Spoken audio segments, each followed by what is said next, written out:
What's going on? My Dumb Questions on Air is brought to you by you, the viewer. We take no sponsorships, and are completely supported by cheers, donations, and subscriptions.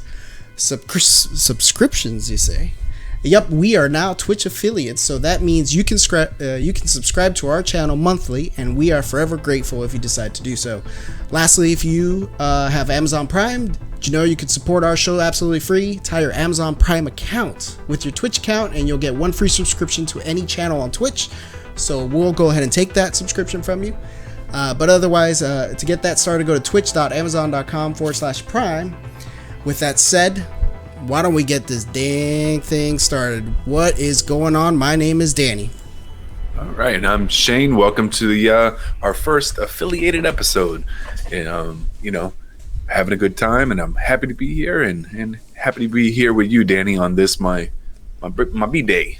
I was just gonna say, and happy birthday, my good friend. Thank you very much. What's it gonna be now? 39? No, 36. I'm just 36. older.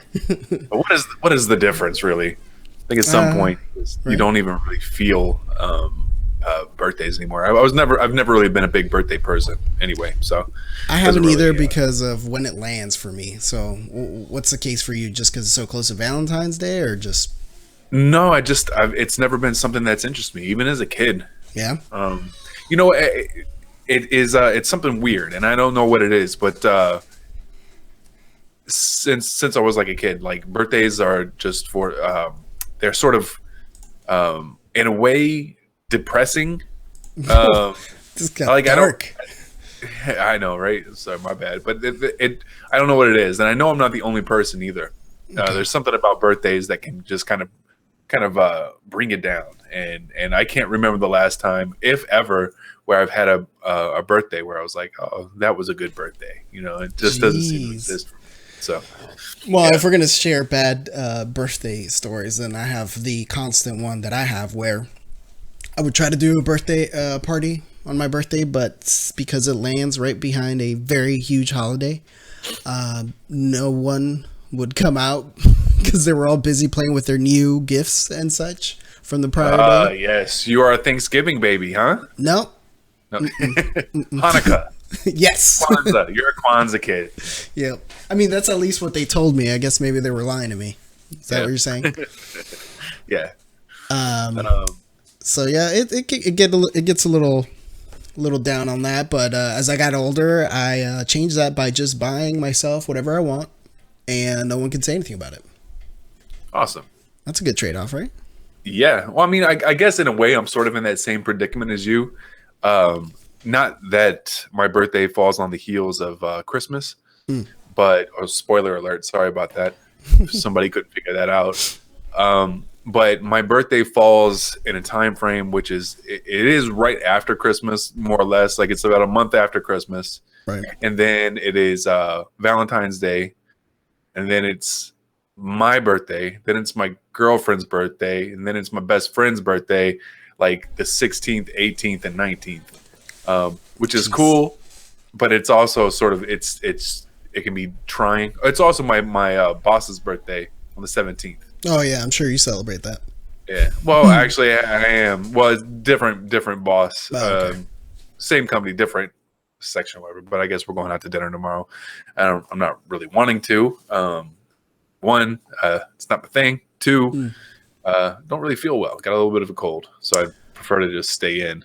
Uh-oh. Are you catching the flu? Yeah. I don't know. I don't think it's the flu. I think this is something like I'm going to wake up tomorrow and be straight, but hopefully probably pretend to be sick so I don't have to go. No, I wouldn't do that. Were you a bad boy not take and didn't get your flu shot? You know what? I didn't. I did not get my flu shot, and well, it's because they put mercury in it, basically. Oh, what are these guys? They put mercury. I heard they actually put HIV inside the needles. They use vaccines to give people HIV. Everybody knows those needle exchanges that are to help people. Yeah, they take those needles from the HIV users, the heroin users that have HIV, and then they use those to give you flu shots.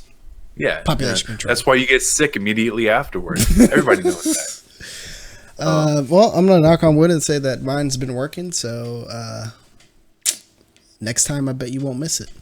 No, I need to get it. Bit of breaking news. I guess we can go ahead and hop into that. But an earthquake has hit southwestern Mexico.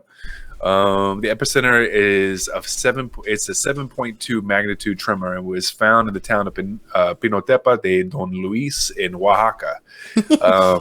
Nice. Yeah. Nice coverage. It said the quake was about 24 kilometers underground. There was no immediate information about casualties or the extent of the damage it caused. The Pacific Tsunami Warning Center said that there was no tsunami threat. So right now, there's not a lot of. It doesn't seem to be any casualties. So let's hope that stays like that. But 7.2, that's a big boy. I mean, it only goes up to 8.0. So. And it's so recent, it's going to take a little bit before we find out really what kind of damage we're talking about, right? Yeah. That popped up only 8 minutes ago. So 17 minutes ago. So we will see what happens to that. If anything else happens to pop across our screen, then we will, let everybody know. Yeah, update everybody. How's your week been? What is up with me and words today? I don't know. We're both going to be having this problem because, like I said, I couldn't speak very well either when we were getting ready for the show. The week has been, busy. Yeah. I mean, to the point where, I did my first solo stream and it's basically working on air. Were you working though? I mean, it started that way. It started that way, and then not so much. But that's basically been it. And then I went to the movies and I saw Black Panther. We'll talk about that a little bit later. Were you sick before you went to the movies? Were you feeling? No, yeah, I was. I got sick. I started getting sick sometime yesterday, like before the movies, like early in the day. I could feel my throat getting scratchy, and now it's just a cold. As far as I can tell now, and hopefully it doesn't escalate. But you know what doesn't help a cold? Eating fucking nachos and M&Ms for dinner last night because that's what I had. Why? Oh, because that's what you got at the movie theater. That's what I got at the theater, and we didn't eat anything during the day except for like some soup, like a can of soup or whatever from CVS. Because that's how rough life is, And then, this is the biggest opening weekend for a movie or opening movie in like a long time. Like top 4. That's the biggest pre-orders, right? Yeah, biggest pre-orders. So I wanted to make sure that I got to the theater early, so that we could get a good seat and everything. And so the movie was at 7. I wanted to get there at 6. We didn't leave until almost 6 o'clock. So we didn't have time to go and like pick up something. Mm-hmm. To like eat, just like even if it was like a burger, even if it was like a McDonald's burger, which is shitty in itself, that's still better than eating. Yeah, it's better than eating hot Frito-Lay chips. You know what I mean? And a fucking grandma's cookie. So we didn't have time to get that. We got to the theater, and I had pre-bought the ticket, so I was able to just kind of walk up, have it scanned, and get going. I got us a couple of hot dogs. But yeah, 45 minutes before the movie was supposed to go on, the theater was probably at about 75-80% capacity. Wow. So were you at least able to get good seats? We got decent seats. Like I'm not the type of person that is super picky about where I sit. Like I have to be in the middle row, fucking in the middle of the fucking seating. Within a 20-degree angle, the center of the screen. That doesn't, like, none of that shit bothers me. So we sat, okay, so you know how like theaters, they have the first few rows and then there's the aisle, and then that's where the handicap seating is, right? Basically, you understand the seats that are usually connected? Well, there's like seats that for the handicap seating, so there's no seats in front of them, it's just an aisle. So we sat directly behind that. So we were pretty close up, but still, not in too bad of a spot. Okay. Man, we were sitting toward the left, so that the angle was a little bit off. But again, it didn't matter. When you're in front of a screen that big, it's not straining on your eyes or anything. But it was a good time, and and seats were decent. I mean, you're pretty brave to go into the to the first viewings, basically, because I just don't do that anymore. Yeah. I while we were sitting down and I would take a look back and see the size of the crowd, and I was trying to think back to a time where I had been in a theater that was that crowded, and I know there was a time, but I can't remember the movie. I don't know. I want to say maybe it was Batman, Dark Knight. Like that's what's coming to my mind. Weren't you like? Were you? I mean, no, it would have happened the same day, but that was the same day of the Aurora shooting. So I was gonna ask if you were concerned. What happened? But I think you would have been in the theater right at the, while it was happening. So I don't think you would have thought of that. Yeah, I don't. Like I said, I remember what theater I was in, but I don't recall what the movie was. I feel like it was that, but the Aurora shooting wasn't. It's not coming to my mind as a point of like, oh yeah, that happened. So this was the movie. You know what I mean? Yeah. So I don't think those weren't connected at all. Okay. Yeah. Well, I have a story to share, but I also want to point out we're airing on a Friday, so I know it'll take a little bit for people to trickle in if they do, but at least we'll get an idea if it's any different on a Friday. But yes. Thursdays are usual night, so if you're here on a Friday, you're in for a extra bonus treat because we're usually not on Fridays. Yep. And I think you and I are finally getting to a point of comfort to where we can do, where, like, for myself, I'm not afraid to go do a episode alone now. So I'm still hashing out exactly what I want that episode to be. Yeah. It could just be fucking around on Photoshop. I'm not like a very big gamer, or a gamer at all. So, but I think since we're starting to hash out, like, the fact that, we're comfortable doing more than one show, we're going to actually have a better schedule for you. And so for anybody that has been around with us, for the past year, and been waiting that once every Thursday or once every Wednesday, I think we used to do it, or Tuesday. Yeah. We're going to start bringing you some more content. Hopefully, yeah. And we're only going to grow. That's it. I think, there ain't nothing to it but to do it. So we're going to keep growing and yeah. And so we have a little bit of celebrating to do. Your birthday. The counter up here says 100 out of 100, but is actually 99 of 100. Oh, we got to 99. I knew that we weren't at 100. Yeah. But I thought that we were only at like 96 or 98 at the most. Yeah. So it's kind of cool to know that we, I fully expect we usually get 1 or 2 new followers each episode. So. Hopefully, if Friday's one of those types of nights that people are, it's a busy night. Everybody's yeah. That's what I figured.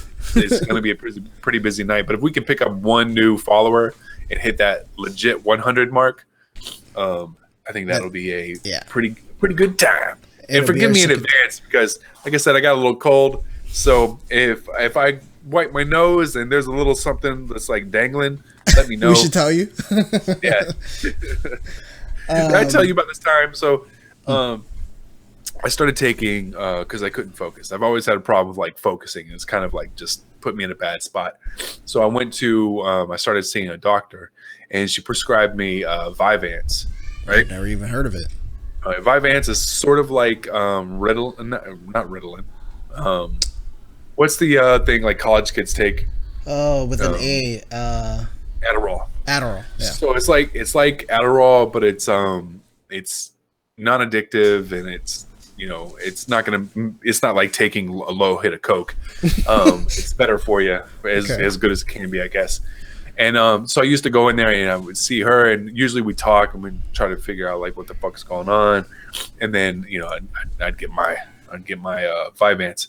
And I went in the one time, she must have had a cold. She must have had a cold because as we're talking, I could slowly see like this snot coming out of her nose, and like she knew about it. She knew it was there, because she started shift. She's like, "Well, let's look this up on the computer," so she could move her head. But do anything about it, and it was getting bigger and bigger and bigger until I think it actually dripped. It touched her lip. It actually just like dripped, like she was crying or some shit. Just, and then she turned to go to the computer, like, let's look this up, and I just like, just be an adult, just wipe it, handed her, you know, a tissue. I'm surprised she didn't like look up and be like, oh, there must be a leak in here. I think that's what I should have said. Oh man, they need to fix that roof. We're on the first floor of a 20-story building. It's like, oh, it must be the pipes. The pipes again. It's all the way up. It's these pipes. Crazy. How did they miss that on 20 floors, all straight down? Must have been a pipe.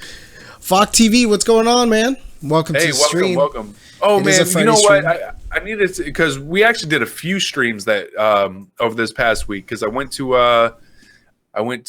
the convention. That's right. That was on Sunday, and that was actually a really good time. So we can talk about that for a second. But I streamed a couple of the panels, and I hope Zufu comes in here, because Zufu actually joined, and he asked in the chat if we could ask any questions, because the person that was it Zufu or was it Kennettles or something like that? It was Zufu. It was Zufu. Kennettles hung out with us when I did the solo show on Photoshop. Okay. Got it. So Zufu popped in there, and I was frantically trying to go like, yes, fucking give me a question to ask. Yeah. Because the person that was doing the panel was Jim Starlin, the guy who wrote Secret Wars and created Thanos and all this craziness. Like he was, and you could have gotten up, I assume, with the. I was in the first row. I was fucking 7 feet away from the guy. He was looking at me, dead in the eyes a few times, because I was like the closest person to him. So I wanted desperately to tell Zufu, like, yeah, fucking ask a question. I'll be more than happy. You should have just said, yes, you can. Like whispered into it. I didn't even think about that, man. Yeah. Well, I sent you the new app that you should try the next time. Yeah, that'll work out well. And since I do have that and it is comfortable, my girlfriend fell in love with these things too, because they're fun. I had a great time. This is her first, right? This is my first too. Now I've had to go to a lot of conventions, but usually not as a participant, but as somebody who had a booth. I'm really interested in getting, like how it was for her, who's just barely into it, she just got into it with the Marvel Cinematic Universe, but before that she actually really had Logan. Logan was what got her into it. That's good. Good entry movie. Did you get to watch it yet? I swear to you, I was going to today, and then I decided to take a nap since we were going to have a stream, and then I was going to do one afterwards too. We will, when you watch it, we'll have a chat about it. So you wanted to know what her deal was, and I don't have to get them. But anyway, we went in there, and I told you the one time we were going to like different comic book shops, and she wanted to get into them, and I said, well, just use my Comixology app, and you can read some there. And she's like, no, I wanted the hard copy. I wanted to be able to paper and all that. So she never bought a comic at the comic book store because she didn't know what to get. So when we went into the convention, and of course it's a lot of people have their their comic stands up, and some of them have comics that don't go past like the 1990s, like they're more vintage stuff. Some of them have the newer things, and so it was nice for her because one, the cosplay stuff, she enjoys that. There was a guy there that was Deadpool. He did a really good job. Sorry, Fok TV. What we're talking about is Shane went to a convention, and we did a little bit of streaming from there, and it was his first comic book, like legit like comic book convention, and so we're talking about what it's like for the first time for him and his girlfriend, who wasn't even into any comic related or superhero related stuff until very, very recently. So I was just interested to get their point of view. We're going to talk about a lot today. Obviously the Stoneman shooting and whatnot, but we didn't want to start there right off the bat, just because it's deep. Come out swinging, some sad news. Yeah, but if you got anything you wanna chat about, that we listed in the title or other, just throw it in there. We're always open to new conversations. Yeah. Sorry, go ahead. No, it's all good. Anyway, I'll just kind of move on a little bit faster. But so like I said, just to clarify, I've been into comics. This was her first foray into anything like this. So it was better for her as someone who was new to it to go in there and find the comic that was right for her. So, we talked to a couple of gentlemen there, and they said, well, if you like Wolverine, then The Death of Wolverine, the trade paperback, the one that's, the thick ones. Mm-hmm. He was like, you probably like this one. And then also Old Man Logan, which should have been a no-brainer as a starter. Yeah. Because the movie Logan was based off of Old Man Logan.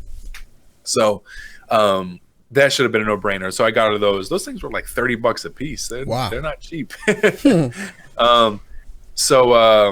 Yeah, we did that, and she kept on she was flipping through the comics, she was getting into it, flipping through the comics, because we met, and I'm still in talks with getting him actually on the shows. A Marvel illustrator, his name is Dan Fraga, and he had a panel, and he got to meet. He's a young guy. He's like maybe early 40s, but he is animated for. He used to draw Wolverine. He drew Black Panther. He drew the Powerpuff Girls. He was the animator for the Ricky Gervais show. Just craziness. So she was flipping through there. We're trying to find some of his work. So we found the Black Panther number 50 that he wrote. He signed it for us. That's awesome. Yeah.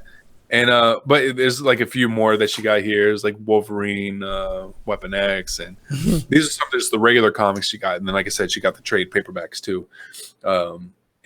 We'll keep you updated. I told her that we're both going to read it, then we're going to have a book club. No, that's a great idea, actually, where you can talk about it like that. Yeah. But yeah, like I said, it was a good time, and she's really into it now. And it is, you and I had spoken about this before, because you brought up a convention near you. Mm-hmm. It really is a good place to market and just kind of meet like-minded people. Yeah.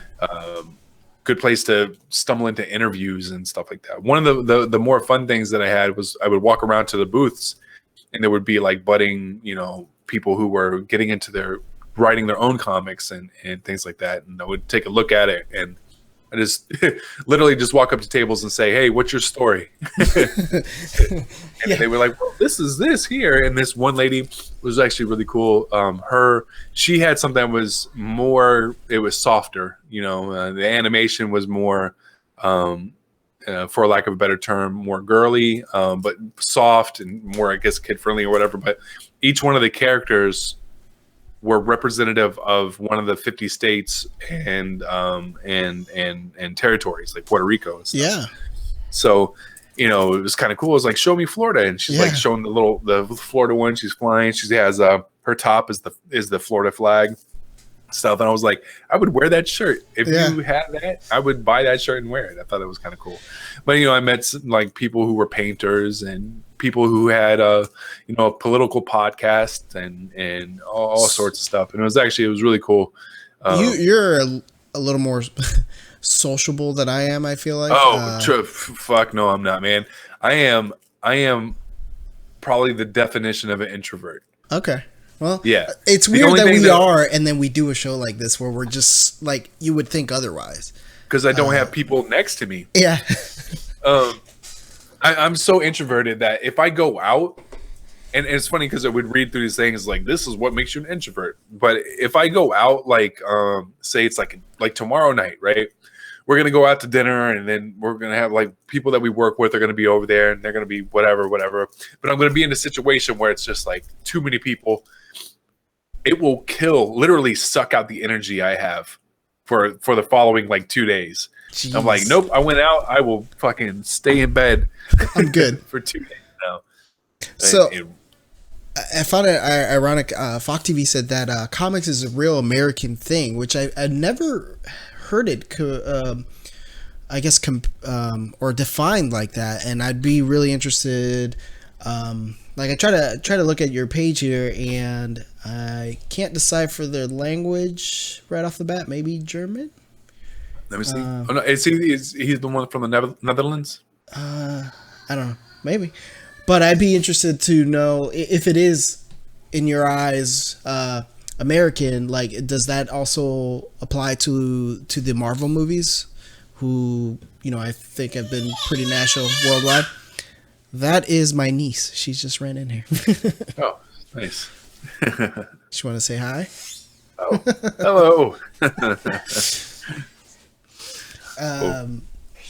So yeah, just be interested to know if it's if the movies have that same effect where people don't enjoy them as much because they're Well, I more of know an American trait. since some of the numbers had been coming out, they said the first day in the UK, Black Panther did 5 million on the first day. So it did 25 million on the first day in the United States, but you're also comparing a country with, was it 30 million people to a country with 325 million people? Right. You know what I mean? So proportionately, I would say that's about the same, right? Yeah. Yeah. I mean, that's up there, but the UK is a little more spread out. Well, no, not really. It's a little more compact, right? So. No, the UK is about the same size as Florida. I think Florida is actually bigger in land area than the UK. Okay. Wow. It's crazy to think about. So I have a short story, very short, and it's really me asking for advice since I know you rode your bike quite a bit previously. And so I haven't been able to work out for a while, because of I started going back to school, then had a kid, and all that stuff. And so I started mountain biking, or I got a mountain bike to start mountain biking, because there's a few trails around here. This is kind of embarrassing, kind of funny. So I went and hopped on my bike Saturday, the day you were, or Sunday, the day you were at the convention, and headed out to the trails. And the first thing I noticed, like, man, when I was a kid and rode bikes, it never felt like it was exercise. It just felt like this is how you travel faster, like getting in a car. And then when I got on it, I'm like, ooh, this kind of burns, here and there. So I was like, whatever, we'll just go at a steady pace. So I go into the trail, and I'm going in the trail, doing my best. It was it's an access trail to another bike trail, so and it's also used for horses, so it could be a little thicker as far as like the sand and whatnot. But anyway, so I just went through with it, and I'm pedaling, and it's wearing me out a little more and more, and eventually I have to stop. Okay, I stop by this whatever trail side, and I sit down. And I'm pretty sure I start feeling my sugar get real low.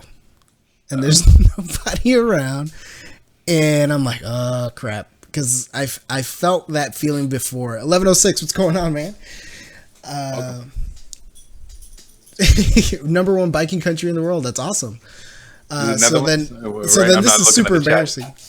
So this is super embarrassing for me then. Because, it was not very far in the trail. I was like 2 miles into it. It was the access trail. It wasn't even to the trails that have like easy, medium, and hard. So I stop. My sugar starts getting low, and I swear to you, I thought for a moment there, I'm like, I'm going to pass out, and I'm going to shit my pants. Because I don't know what it is about my sugar getting low, but it just makes me feel like I got to go to the bathroom. So I'm like laying down on this thing. I'm like, this is going to be so fucking embarrassing. I'm going to wake up, and people are going to be around me. And I'm sitting in my shitty pants. Luckily, I had in my pocket a Cliff Bar, and I kind of tried to eat that, but it was so dry. And I'm chugging my water. I'm like, come on, man, don't pass out. Like, who knows how long I'll be on this trail? I'm gonna die here. So yeah, my question is, what the hell happened? To your calorie intake, you burnt a ton of calories, but you must have not taken in many calories before you started. I ate my breakfast, like how much normal. was it though? Normal amount. It was like 3 pieces of bacon, 2 eggs, and I don't know. If you get what stuck, was the time? What was the time? Yeah. What was the time that? How long was the difference between when you ate breakfast to when you started riding your bike? Not enough energy or dehydration. It definitely wasn't dehydration. I'll say that because I'm obsessive water drinker, and I drank a bunch in the morning because I don't have on the weekends. I don't have coffee in the morning because I don't need it. And so I think I ate breakfast, and within an hour of eating breakfast, I went back. I went out. And how long were you out riding your bike? It took me 15 minutes to get to those trails. Right. And then on the trail, I was probably on that trail for 20 minutes before I had to stop. I contend that it's still, the amount of calories that you took in when you had eaten breakfast didn't catch up to the amount of energy that it took you to ride those trails, because you're talking about riding a mountain bike through really sandy trails in Florida. Mm-hmm. That takes a lot of energy, man. Yeah, I didn't expect it. Yeah, so that's probably exactly what happened. So I would suggest, one, don't stop riding, because once you get into biking, whether it's mountain biking or street biking, like what I did, you fucking fall in love with it. Yeah. But carry a backpack with you and bring some snacks. And I had that stuff in there, but at that point, it's like you're just feeling so shitty, and Cliff Bars are already dry, but they feel drier even when you're chugging water with them. And I'm like, ugh, this is the worst. Yeah, it sucks, but I mean that's the better thing to do, is just suck it up. I would make it like, if I would go out riding, it would sort of be my thing. Is like, okay, I'm gonna go out riding, and I'm gonna hit up this store. I'm gonna get a banana and a Snickers bar. Jeez, you know what okay. I mean?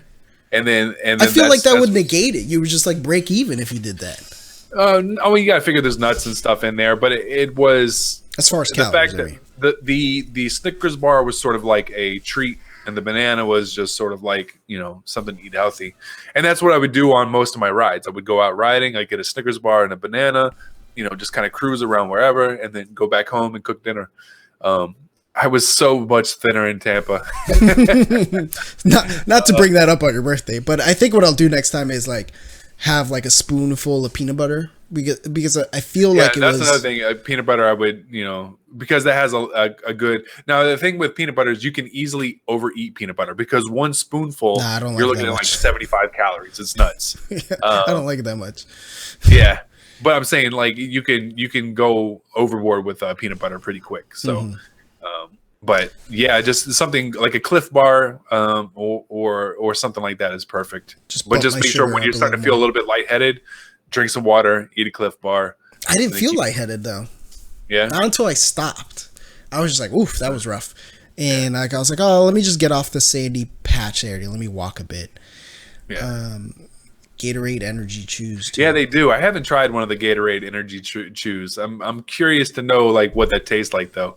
I just don't want to, like you're saying, like with peanut butter, like do so much energy intake beforehand that was unnecessary, especially like sugars and stuff, and that you don't end up burning it and just like get worse. You know what they say? Well, it's when you and I both have we can't digest milk too good, but yeah.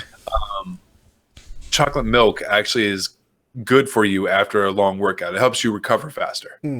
So it's a little something. Speaking of water absorption, that's what I'm doing right now. See, this is kind of fucking gross. Not really. I've been using this same cup just like the last time I was on. It's just made water. Of paper. It's just paper. It's just made of water. It's been filling it up with water. Well, thanks. I will try that next time. The irony, though, once I ate that Cliff Bar, I kept going, which was probably a bad idea. But I did not end up getting sick again, and was able to make it back fine too. So it feels like it was some sort of sudden crash. Yeah, that's what I think it is, man. Yeah. And the sun will take it. Well, I don't know how bright it was, but it was shady. And it was cool Sundays, if you remember. All right, cool. Yeah, man. No, I love biking. You have any questions? Fucking let me know. We'll both get on my ride, and once I get back to an area where I can actually bike, which is, I've said it before. It's one of the things I hate about living out here. I just got nowhere to bike, nowhere that's safe to bike. You know what I mean? Like I'm It's a either sport. riding Dodge on a vehicles. sidewalk that is uneven, and the tires on my bike are thin. They're like Because a road maybe bike or whatever. it's a street bike, yeah. So you're not supposed to ride. You're supposed to ride it on smooth surfaces, and you can go fast and everything. The most I've ever ridden in a day was 50 miles. I did 50 miles in a day. I went from downtown Tampa to downtown St. Pete, which is a 25-mile ride. And I think I stopped twice, maybe. I had to stop. Like, I just couldn't do it any longer. Mm-hmm. But I was completely like, by the time, because I went to the baseball stadium, and by the time I got to the stadium, I got like no joke, I got a Mountain Dew this big, because I was like, all right, I'm going to need, I'm actually missing the subject on the livers for the week. Actually, I mean, that's a good point. Like, I'm guilty of not being excited about the Olympics. Besides, like, some of the edgy sports, but I haven't tuned in. How about you? No, not really. Haven't been into the Olympics. There's been some cool storylines. There was a couple of skiers that actually wore uniforms that matched Captain America and Captain Marvel, so it That's looked awesome. like yeah. So that was kind of cool. But otherwise, man, I haven't really been into it. Yeah. Yeah, I think that was a cue to move on from our biking subject, even though we're supposed to love bikes, love cycling. Yeah. Well, like I said, it was a short story, and it's mostly so I could say I almost shit my pants and passed out, and it was really embarrassing. I guess we're both sort of like stalling, maybe. Yeah, like, we're gonna have to do this. Yeah, we're gonna have to do it. All right, let's go ahead and. Well, the way I thought of it is, I think it's important for us to do it because we have a lot of people, mostly because of the time we stream, I think, that tune in that are not from the United States, and so don't necessarily hear a lot of the details. You know what I mean? Yeah. So what we want to talk about is there was a horrific, is, to put it lightly, school shooting in South Florida. Yeah, Fox TV puts his hands up. So, and hopefully you'll have some questions and we'll have some answers. But this one really hits close to home for us as Florida residents, where the shooting occurred maybe an hour north of where I went to high school. And a few hours south from where we've lived the majority of our lives, both of us. It's actually the neighborhood where my girlfriend grew up. There you go. And I imagine, like I said, a lot of people come to our channel. I have a good time, but today, at least through this segment, we're gonna have to face reality. The world can be cruel, and if we avoid the news and horrific stories like this, I fear that nothing will continue to be done to prevent it from happening.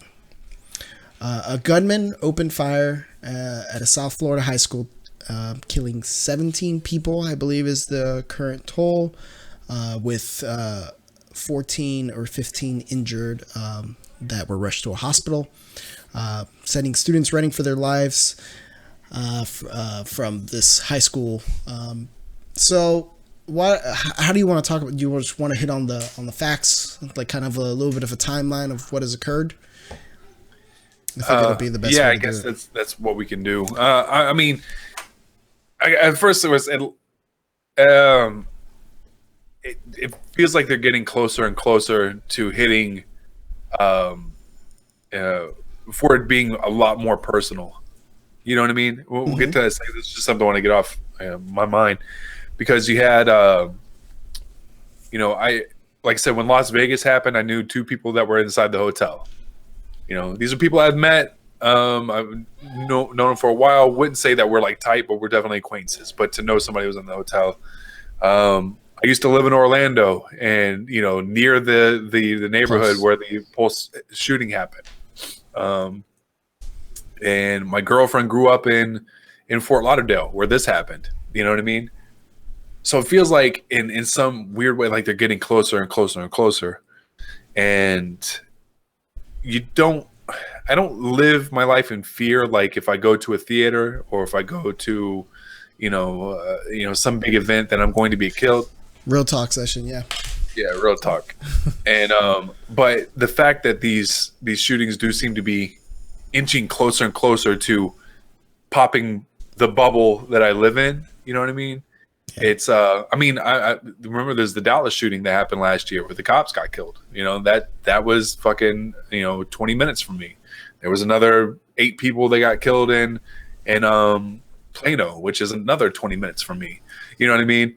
Like I said, I'm not worried that I'm going to be shot in any of these, but that sort of mask of, it's not going to happen to a friend, that sort of thing going on, that's starting to deteriorate.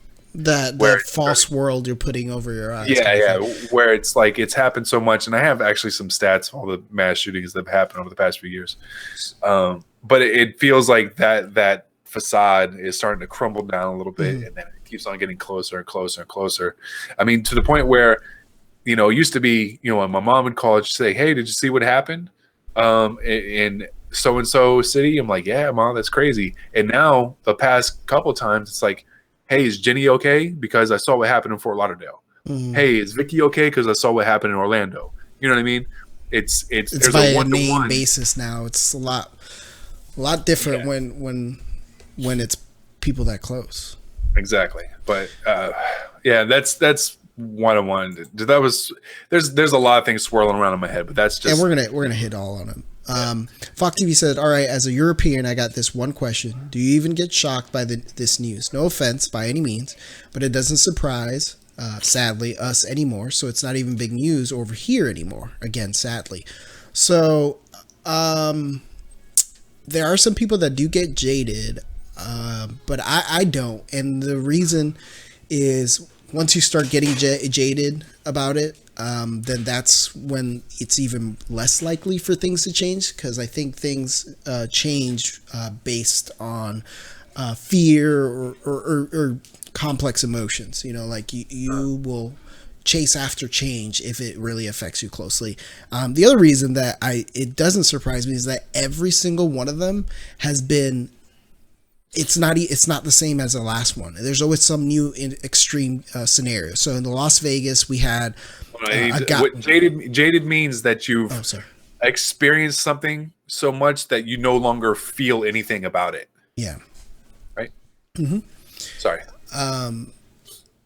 It can also be used like if you use a ton of drugs, that the world doesn't affect you anymore because you've become so jaded by it. But you get it. So in the Las Vegas shooting, the extremes on that was the positioning, the fact that it was at a concert, and the fact that the shooter had multiple rifles, AR-15s, which you're going to hear that a lot today, with bump stocks, which is a legal stock that you can put onto rifles that makes them nearly automatic. You might as well just call it automatic. So that was the extreme in that. Sandy Hook, the extreme was that we always believe that small children, elementary schools, are probably the safest place, like that nobody wants to hurt small children. And that was completely thrown out the window with the fact that that's exactly what happened in elementary school. So we're talking about 6 to 7 year olds getting hurt. In this scenario, obviously Columbine, which some people say it was like the start of most school shootings, was a big deal. A lot of people don't remember that now because they weren't born. And this kid that did the shooting at Stoneman, he was born in 1998. So Columbine was 1999. That was and not to interrupt interrupt your thought there, but a friend of mine, she posted on Facebook today. She said, I was this age when Columbine happened, and now my daughter's the same age when Parkland happened. Wow. You know what I mean? So that go on. I'm sorry. No. That's a good frame of reference. So Columbine was the first place. So that was the extreme there, and the extreme in this one is, I believe this is one of the first places where an AR-15, a single gunman with an AR-15 was used, and the person to dead person ratio, or single person to dead person ratio, is pretty high when you think about that. This one dude with an AR-15, I think the last count was 105 shots fired. was able to cause that much harm is a big deal. Like, it's just, I can't get jaded about it. I can't let that just not be surprised. What does surprise me is that Sandy Hook happened, then Vegas happened, then this happened, and when you go and look back, like, what did we learn and what did we change each of those times? What were the steps taken to prevent this? And the answer is nothing. We've done no changes that would lead to no changes at all that were directly affected. And I think what happens is people, they always come out and say, don't politicize it. It's a time to mourn. It's not time to take action. And so everybody mourns, and by the time you're done mourning, another one happens. So it's like this vicious cycle. So what do you think we should change, Danny? I think I want to clear up on what has happened, like a little bit of timeline, and then we'll go into like what to do. Just like I said, because there's people not from the United States, but E-Girl Daddy, we will definitely hit those questions because I think those are important ones. So just to be clear on what exactly happened here, timeline-wise, is the shooting began just before dismissal, so around 3 p.m. Police says Cruz walked onto campus and shot his way into a school building. Then he pulled the fire alarm, which I think is some sick stuff. I did use his name Cruz, but I kind of like the idea of, and Fox TV can correct me if I'm wrong, that I think in a lot of European countries, when something heinous like this happens, they stop using their name to prevent the fame. They will usually use initials, I think, and will often blur his face or like black box him, which I think is something that we should consider doing it, because you got to wonder how many people are doing this for the publicity or the fame. So students and teachers were puzzled because the school had already held a fire drill that day. Still, some left their bags by their desks, walked out of their classrooms. I believe there is no motive for the shooting as of yet, which he doesn't immediately appear to have been prompted by any confrontation. Federal authorities don't believe it was related to terrorism, and it wasn't explained why. Actually, you know what? That's something that we should touch on. I'll have to bring up the article, but there was a white nationalist militia. That was before you go into that. It was inaccurate. Okay. It was fed by. They found the source of that to be from 4chan, so it's not even. Oh, yeah. Never mind. Move on. 4chan. I just found it. I just found that whoever was investigating posted the article like right before we went live, because I was going to talk about that too. So turns out that it was just bad information, purposely fed to see what they could manipulate. They even said that in the 4chan post. Good catch. Good catch. It wasn't explained why Cruz was expelled from school beyond saying it was a disciplinary reason. So this boy at one point he was 19, so he was not a student of that school. He was actually expelled the year prior for disciplinary reasons. So it wasn't a currently attending student. At least 14 victims were being treated at local hospitals. 5 had life-threatening conditions. And the victims included students and adults. While I go through that, you know what I forgot to do? Let me do this real quick here. And if you want to pick up for me real quick, I wanted to play some B-roll while we did that. Sure. Let's see where you left off here. Here. Some highlight of the document. All right. And the screen might get shaky for everybody while I share my second screen here. This 19-year-old suspect was taken into custody. Other students who were trying to escape, according to 2 law enforcement officers and eyewitnesses. That seems to be, I want to say he's not the first person to do that. I mean, that's also the reason why you'll see the school. And it's funny that how we talk about that, in the sense that it's happened so many times before, because it has. You'll see the cops having these guns on all these kids and their hands are up. The reason they do that is because they don't know if the shooter is within that, is within that group of kids. Cruz apparently had countless magazines and was believed to have an AR-15 rifle. And this is a lot of stuff that Danny's already went over with. He said that he left school because of disciplinary reasons. And yeah. Now, one of the things that's been talked about with Cruz, and this is probably going to come up a lot more. He was known to have mental health issues, and he was an adopted kid who both of his adopted parents died. They died. I think his adopted mother died maybe recently. Recently. And his adopted father died too. Now, this isn't to say that what he did can be excused because of that, but it kind of puts a little bit of perspective into what happened. It wasn't just a guy that was crazy and decided to shoot up kids. Perhaps something snapped, but there was also, again, there's no excuse for what happened, but it kind of gives you some insight into perhaps what could set somebody down that path. Were you able to get the B-roll up? I'm gonna have to.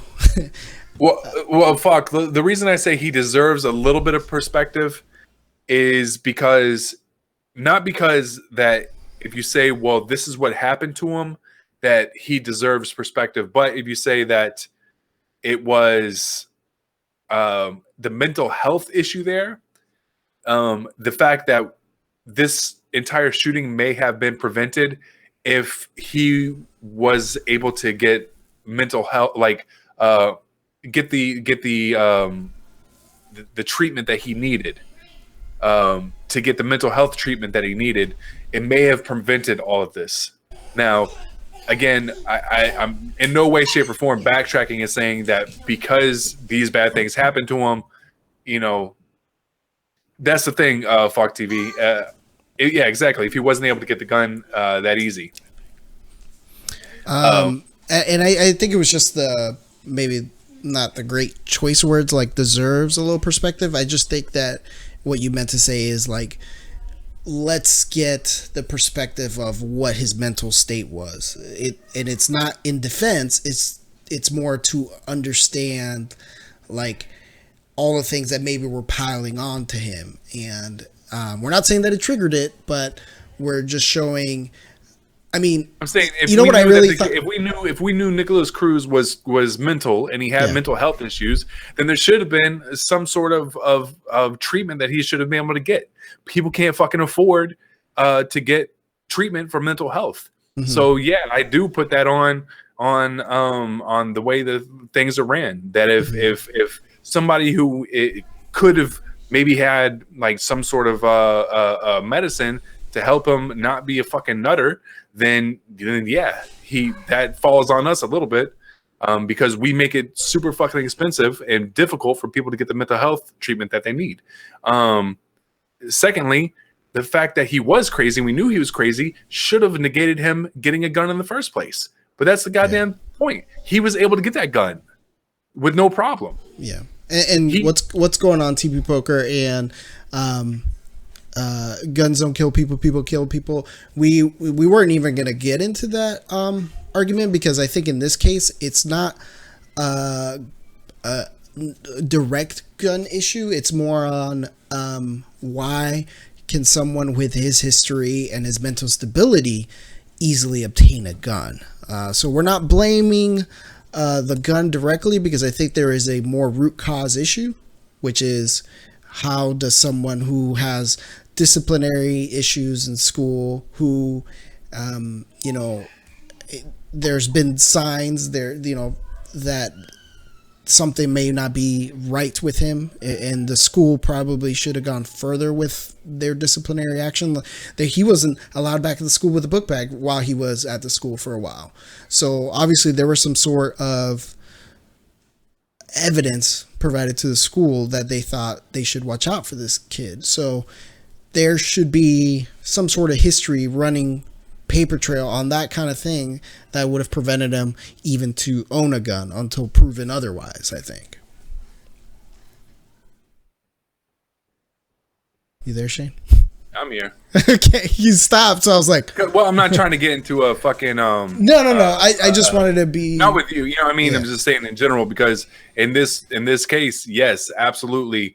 The right fucking call and treatment. There's something called Baker acting, right? Mm-hmm. So whoever this kid's immediate family was after his parents died, they could have Baker acted him even at age 19, where he's technically adult. If you have people that are close to him that say, hey, this kid's fucking crazy, you can get them Baker acted. They can go and get treatment that they need, and then that probably would have fucking prevented this. Now, would banning guns, no one's talking about fucking banning guns. That's stupid. And increasing the amount of treatment that people can get for medical health reasons, it probably isn't going to end all mass shootings. It's not, because not everybody's going to show those signs of being crazy. But this kid specifically, there was plenty of evidence that people were like, yeah, he's nuts. There's something wrong with him. And he never got to see anybody for that shit. And that's what makes me frustrated.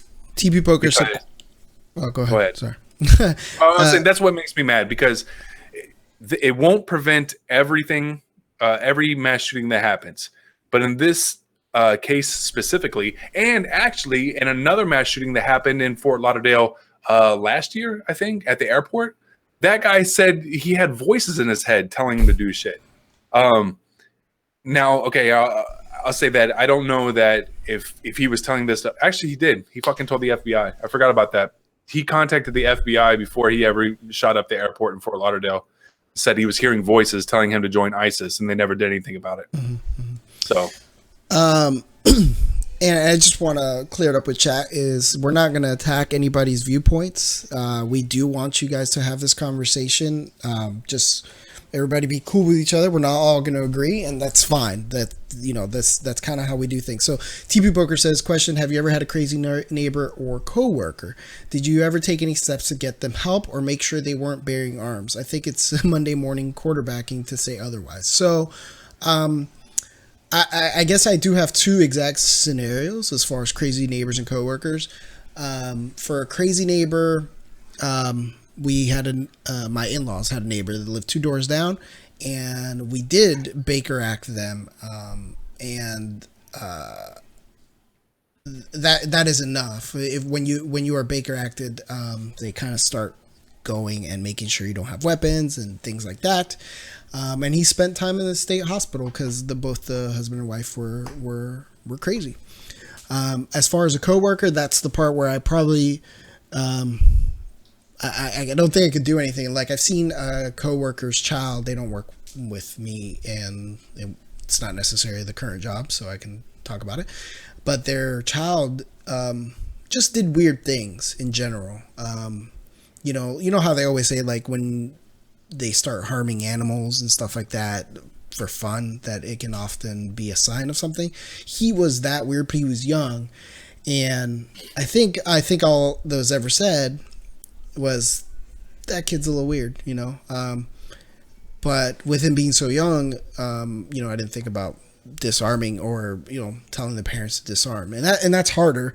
I think what we're focusing more is, like, once you start having run-ins with authority, when schools are telling you can't come to school with backpacks, that's when it needs to escalate, because otherwise you don't want to turn into Minority Report and start pre-crime arresting people for things they haven't done because they're just weird, because we all know there's weird people.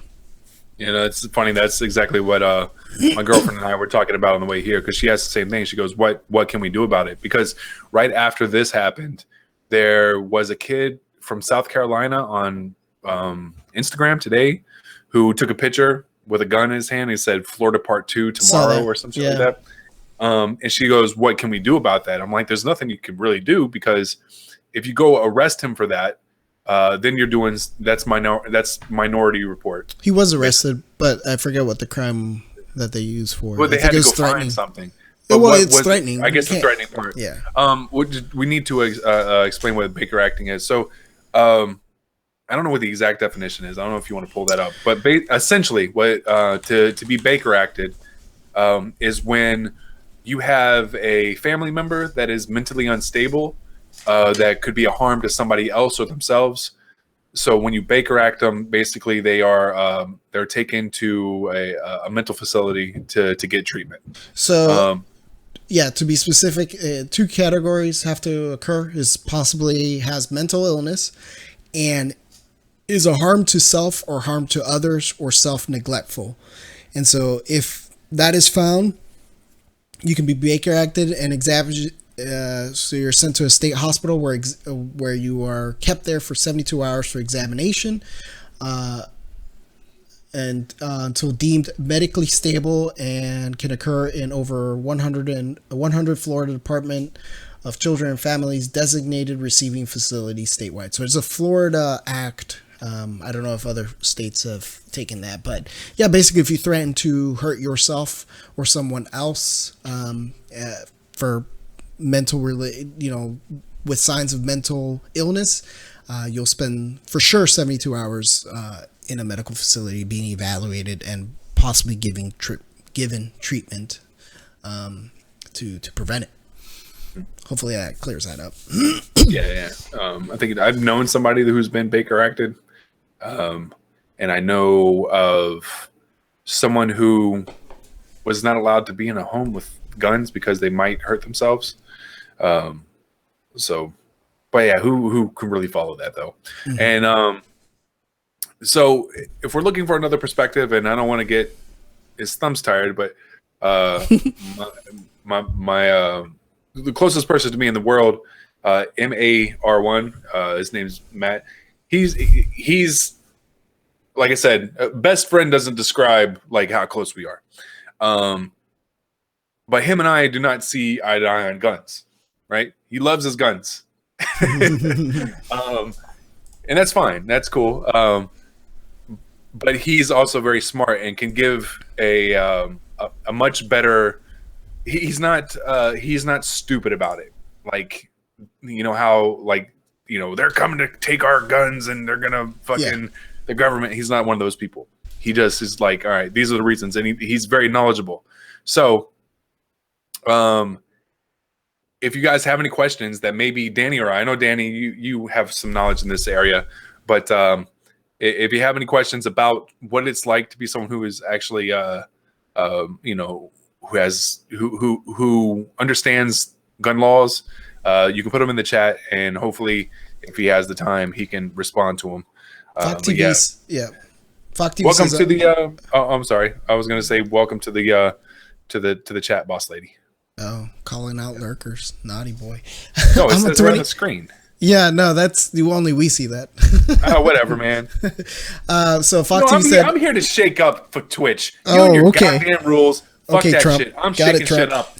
This is forever." This is the fucking comment box below, and the fucking the wordy word place. All right, I'm sorry. Go on, man. Fox TV says I'm 28 years old, adult, lovely girlfriend, my own beautiful house, clever guy, good job, but I have no clue at all how to obtain a gun. I assume not even considering an AR. The fact that a 19-year-old kid knows it over there, that's what's wrong. Well, I don't know how it is over there, but we have stores that anybody can just go into. As long as you're over 18 and have no prior felony convictions or documented mental disabilities, then you can go in and purchase one. Yeah, it's that easy. I mean, we have large retail stores like Walmart. I don't know if you've heard of that. You can go in there and buy one there. Like you can have groceries in your cart, some clothes, spare battery for your car, and then go to the sporting department and buy yourself a rifle. And then there's also rules that, for instance, if a father buys a gun, he can pass it down to his son, and it doesn't have to be like registered or it doesn't have to be registered or anything like that. So there's certain things there. Now, Boss Lady said hello. So what's up? Yeah. So E-Girl Daddy, finds that the system that we have here is disgusting and it will change.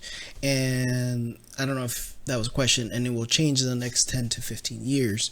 TP Poker, I hope you're still in here because I feel like you are a good, you're good on that side of the argument as well. So I hope that we can have a conversation. Florida is one of the most lax on gun control. I just got home and had to come check y'all out. Thanks. Appreciate it. I think we fall more middle of the road when I started looking into it. Yeah. So like, it sounds like E-Girl Daddy is, she. I want to keep hearing you say that too. Just E-Girl Daddy. Whatever. That's the name. That's like hearing you say daddy. But I think up the top, yeah. So she mentions in 2018, we don't need to arm our citizens anymore. We are not afraid of government takeover, which is why we have the amendments. So yeah, I would hope that we can all agree that we're not going to take on the government. If they are going to take over, they're going to take over. They have drones, they have tanks, and the guns that we can legally buy will not be sufficient. But I do believe that people should be able to own reasonable guns, like handguns and whatnot, for protection of their family and their home. When someone says, I'm going to protect my home with an AR-15, I think that's a little extreme, personally. But otherwise, I have no problem owning a gun responsibly.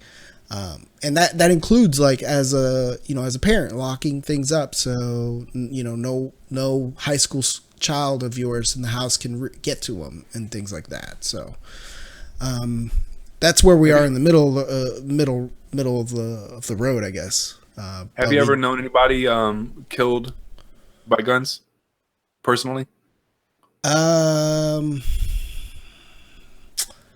I think the closest one I have, and I don't even think it counts, but I'll mention it. It was actually law enforcement officers were at a training, and the one I know was cleaning his weapon, accidentally discharged in what's supposed to be a secure area, hit another law enforcement officer that did die.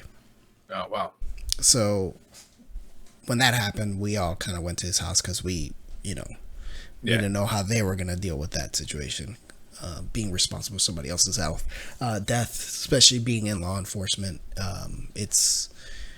It just goes to show that even responsible owners can have mistakes like that are deadly. So that would be the closest that I know.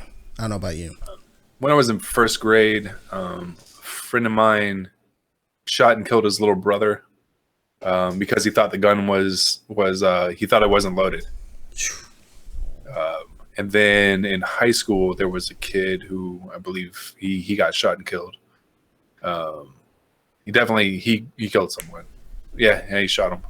I had to think about it because I had another friend who was actually stabbed to death. Well, not a friend, but somebody who used to record with me that was stabbed. But yeah. Whew, chat is popping. All right. While we're at it, just want to remind anybody that's lurking, hanging out, be sure to hit that follow button. We just got our affiliation, so if you got some bits to throw, we'll take them. You got Twitch Prime, we can take it. Hope you guys are enjoying it. We normally do this show 8:30 p.m. Eastern Time Thursdays, and usually Fridays and Saturdays are more gaming. But thanks for hanging out, and hopefully you like what we're chatting about here. So, I'm gonna try to let you add some commentary to this because this is to E-Girl Daddy's comments. Said, you guys realize that gun control is simply our generation's gay rights movement or female equality issue. Our society will no longer accept we need guns to keep available for public purchase.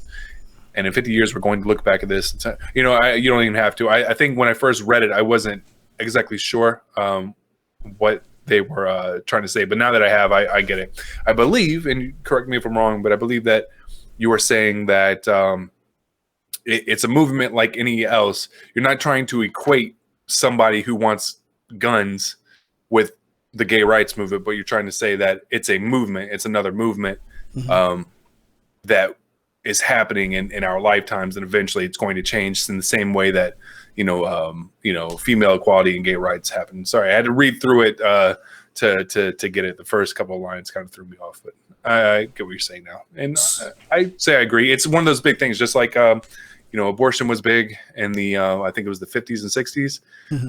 That was another movement that was really big, and it's just like it's a sign of the times, I think, is probably the phrase that I was looking for. I think a lot of people would look at E-Girl Daddy's comments that are, I don't know what to call them, but there are some people that would be like, no one's taking my guns away, et cetera, et cetera, et cetera. You've all heard that argument. I think for me, who, like I said, I'm okay with responsible gun ownership. If we were to say that everyone is being disarmed, and that includes myself, then I would take that, because I think the difference is that at that point everybody's being disarmed. It's not like, oh, Florida is disarmed, but someone comes visit from Alabama, they could be. Yeah. And the reason I'm okay with that is the same argument that banning AR-15s will stop school shootings. I don't think that's the case. I think what will happen, the people that want to hurt people at school will use whatever's available. The improvised explosives and stuff like that, which we've seen happen. And it doesn't matter how many guns you have when there's improvised explosives. You know what I mean? There's no defense against that, because it's such a quick, sudden thing. So whether we had guns or not, people can run around with those improvised devices of death. And it doesn't, doesn't equate. But yeah, like I said, if the state said everybody's disarmed, then I'd hope I get a couple bucks for mine, but I would be in that because everybody else would be doing the same thing. Absolutely. So I want to do a little experiment. Basically, if I say, if I name off a place, I want you to tell me the first thing. Sorry, real quick. E-Girl Daddy, I completely agree with you. That no one, at least for the most part, well, not no one. I mean, IEDs would be like the Boston bombings. Where plenty of people got hurt. No schools, as far as I know, no mass shootings. But we have had IED casualties. But I'm not saying that we shouldn't do it just because we haven't had IEDs. I just want to be clear that when you do get rid of all weapons, we will lower mass shootings, because obviously it'll be a little more difficult to do. But I think what you will start seeing is things like IEDs to be used in the same way to hurt a lot of people. And that number at that time may go up. We were talking earlier about being jaded by all of these things happening. And I want to do a little experiment. I was going to try to just kind of throw it in there and see if it triggered anything. Sorry for the lack of a better word there. But like if I say Virginia Tech, immediately what's your thought? Shooting. Right? Shooting. If I say Pulse, what do you think? Shooting. And now Vegas, what do you think? Shooting. If I say Sutherland Springs, I want to say shootings, but that has been named so many different ways. It's hard to. It doesn't ring, right? Sandy Hook, boom, it's in your mind. Yeah. But I say Sutherland Springs. And some people say Stoneman shootings, and some other people say Parkland shooting. Do you know what the Sutherland Springs was? No. That happened only 4 months ago, and 27 people were killed. Ooh. Yeah, that's exactly kind of the point I was trying to make. That happened in Texas. Okay. On November 5th. Is it a school? No, I believe it was a church. Oh. And 47 people were shot, 27 were killed. The fact that only happened 4 months ago And I honestly, until I brought up this this list of mass shootings that have happened in the past year, had completely forgotten about it. But you had heard of it. I don't think I even heard of it. Well, I don't know. I can't answer that question for you. If it's not ringing any sort of bell, that's a problem. No, I'm saying, did you? I do remember hearing about. I'm pretty sure this is the guy who went back into his church and decided to like kill the pastor and the people in the church. Wow. Yeah, but the fact that was 10 more people died in that shooting than what happened in Parkland, and I had completely forgotten about it. You think it has anything to do with the fact that it happens so often? No, I want to say school. That it was a school. I think the fact that this last one happened at school definitely is going to hit more. But this happened. I mean, I can say, if I say, South Carolina, you know that what happened with the kid in South Carolina that shot up that church. So I think a church is in many ways holds that same weight as a school, with the exception being that a school is mostly kids, but a church is supposed to be the type of place where you're safe. It's but you get what I'm saying. The fact that, yes, that we kind of forgot about that. How you feeling, man? How's the chat box going? Everybody's just surprised about that one that you mentioned.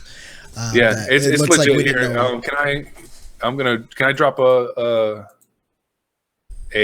link in the chat? You can try, and if it doesn't go through, I'll try to allow it through. Hey, there you go. I kind of want to touch on what some of our local politicians here touched on. What I have here, it said Bill Nelson told reporters that Cruz pulled a fire alarm and then, wearing a gas mask, began tossing smoke bombs and shooting people as he ran through the haze. Have we had any confirmation of gas bombs or not that I've heard of? Not that I've heard of. I wonder if that's incorrect information, but that's my first time hearing about it. Okay. That was from the Miami Herald, so if anybody's wondering where I'm getting that. Let's see. The shooter managed to slip in with his former classmates and make it off campus before he was taken into custody by police near the community entrance to Pelican Point, in Wyndham Lakes, Coral Springs, which I think is worth mentioning. It's a really nice neighborhood, but that is sneaky and gross to try to blend in with the people you're trying to hurt. And he even had a school branded shirt. So he thought it through. Well, I think it just points out how much more heinous it is, because he believed that he would get away with it and have his freedom still. Which is not something you see. I think I looked it up, and as far as the last few school shootings, and the shooters have never survived. Like, they didn't expect to survive from. Yeah. And that's another thing people are a little bit irritated or mad about, for lack of a better word. The fact that he was just apprehended, and and then some other people. They compare it to what happened to the gentleman in New York who was selling loose cigarettes and was choked to death. How that guy was choked to death, this guy was just apprehended. Well, I think the difference. It's weird. I think that I mean, I don't know what's going on through the minds of the officers when they go arrest somebody. I'm not here to try to get into anybody's mind. It's crazy thing. But you got to think about it. It was a little different. The guy snuck out. He was far away from the school at this point. And I think he was suspected. Maybe someone said, I know who it was. This is who it is. And they start looking for him. They see him. They see him just walking on his own because he left everything. Yeah, they say, "Hey, come here. We're just right," because at that point they're not a direct danger. So, it would be poor choice on their part to, shoot him at that point. But I think I think we're gonna learn a lot from this. At least the mindset. I don't think we've ever had the opportunity to get into the mind of a school shooter because they don't survive. So hopefully we can learn some preventative measures. Yeah, they had his name and description and was broadcast over police scanners. Yeah, that's exactly what I think would probably happen is they had an idea of who it was, and it was just a matter of finding him because he snuck out. I'm surprised nobody else got hurt. The officer who made contact held him at a gunpoint where he found him just walking in a random neighborhood. Yeah. It's it's crazy. Hopefully something will change and this will start to be we can start to see this downturn, but it's been happening. I mean, Columbine, right? Columbine was 1999. And that was like that wasn't the first mass shooting by any means, but that's really when it started to. It wasn't, it was the first school shooting, wasn't it? No, I doubt that. I think it's highly unlikely that would have been the first. I don't have a list on me, but I think it's unlikely that was the first school shooting ever because that was 1999. Yeah. You got to think of, there have been people that have been doing messed up shit. Imagine during like the Jim Crow era, there's probably, Klan members that shot at schools and stuff. You know what I mean? Yeah. Yeah, you're right. There's some. I think it was probably. Let's look at the dates here. 1990. The numbers of people hurt were exponential in 1990. Is what I think. No, actually, there's something in the 80s that was a little more. I'd have to dig down because it was just a table of shootings, school shootings. Thank you. I have to say a lot. I'm just looking at all our notes here. So what did you think about the Trump response? I think he is a fucking piece of shit and that his words don't mean a fucking thing. And I'm sorry if there's any Trump supporters in there, but I'm not mincing words on this fucker anymore. I think I was trying to be like, people knew I didn't like him, but I'm tired of playing like, I don't like him, but you're allowed your point of view. No, the guy fucking sucks. If you support him after this first year, you fucking suck. And I don't care anymore. I honestly don't give a shit anymore. Coming out swinging. Because, I think it was. I don't want to hear him talk about. We need to focus on mental health. When he rescinded a law that was put in to prevent people from getting guns if they had mental health issues. I know about that because I shared it exactly 1 year ago from when the Parkland shooting happened. I went on Facebook and it's in the, hey, remember this fucking memory? And it's right there about fucking Donald Trump rescinding a law that Obama passed to prevent people from getting guns if they had mental health issues. He got rid of it. The budget that he's putting in place cuts more stuff for mental health. So I don't want to hear this fucker say anything about mental health and it's mental health, not guns, whatever the fuck. It's not one or the other. It's a mixture of the two. And you can go fucking suck on a lemon, you piece of shit. I don't even know if that's like a mean thing to say, but I was going to go say suck on a gun, but I don't want to get flagged. Yeah, Ravencross says America just needs to implement some gun controls laws, but the idea would anger some pro-gun people, which may cause riots. Here's the thing. Possible. That is what people say, but if you actually get a poll from, Republicans and whatever, about 75 to 80% of the gun control laws that have been put like forward, like say, more extensive background checks or preventing people with mental health issues from getting guns, they shoot them down. They agree. No, they agree. No, like Republicans and Democrats will agree on this thing, and then there will be like basically the elected officials will say, no, it's an overstep because we have people that are so they're so fixated in making sure that their base is happy that they're not willing to do anything to make things better. They're such politicians. Yeah. So Ravencross, the argument I had with that earlier, and I don't disagree completely.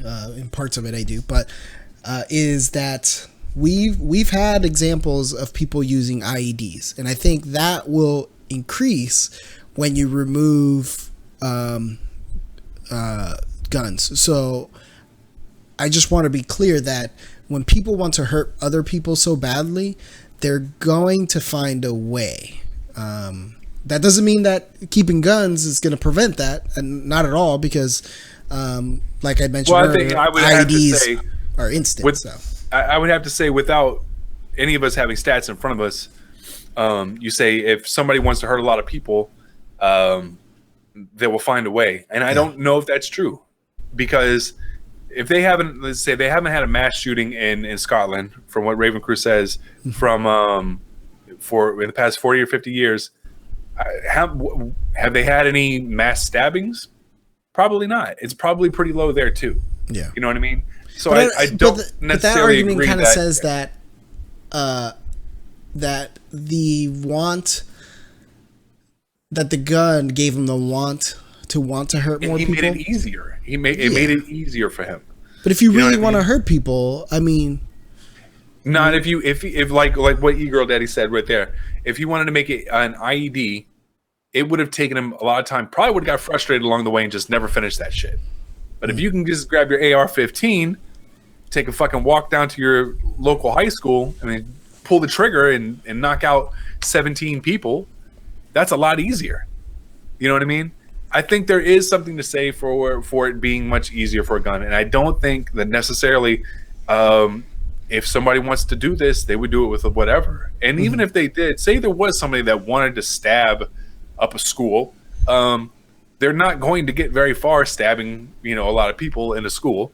That's why you don't hear about them often. You don't hear a lot about people making homemade bombs, all the time either. Because they would be doing that. Maybe it's the ease of getting a gun.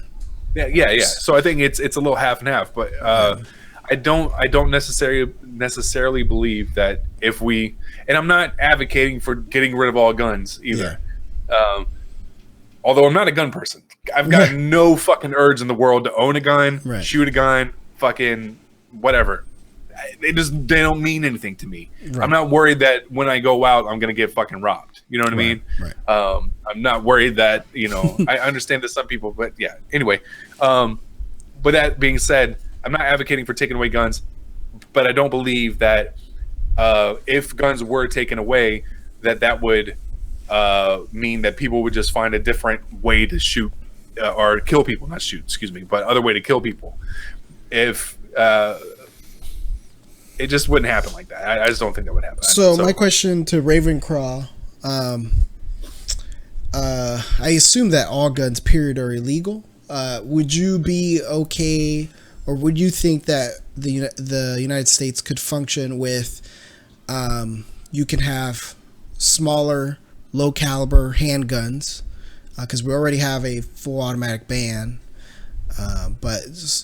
so only small, low caliber handguns that must be kept at home for home protection, and then absolutely no sale of rifles, AR-15s or shotguns or stuff like that. Do you think that would be sufficient? Because I think that would probably be the middle ground for the United States, where you could maybe pass that. But there's also the NRA, and they're in everybody's back pocket, so maybe not. Yeah, and that's the other thing. They lobby. They put a lot of money behind people that will support the NRA, which is the National Rifle Association. They're a huge organization. They'll put their money behind candidates that will be friendly to guns.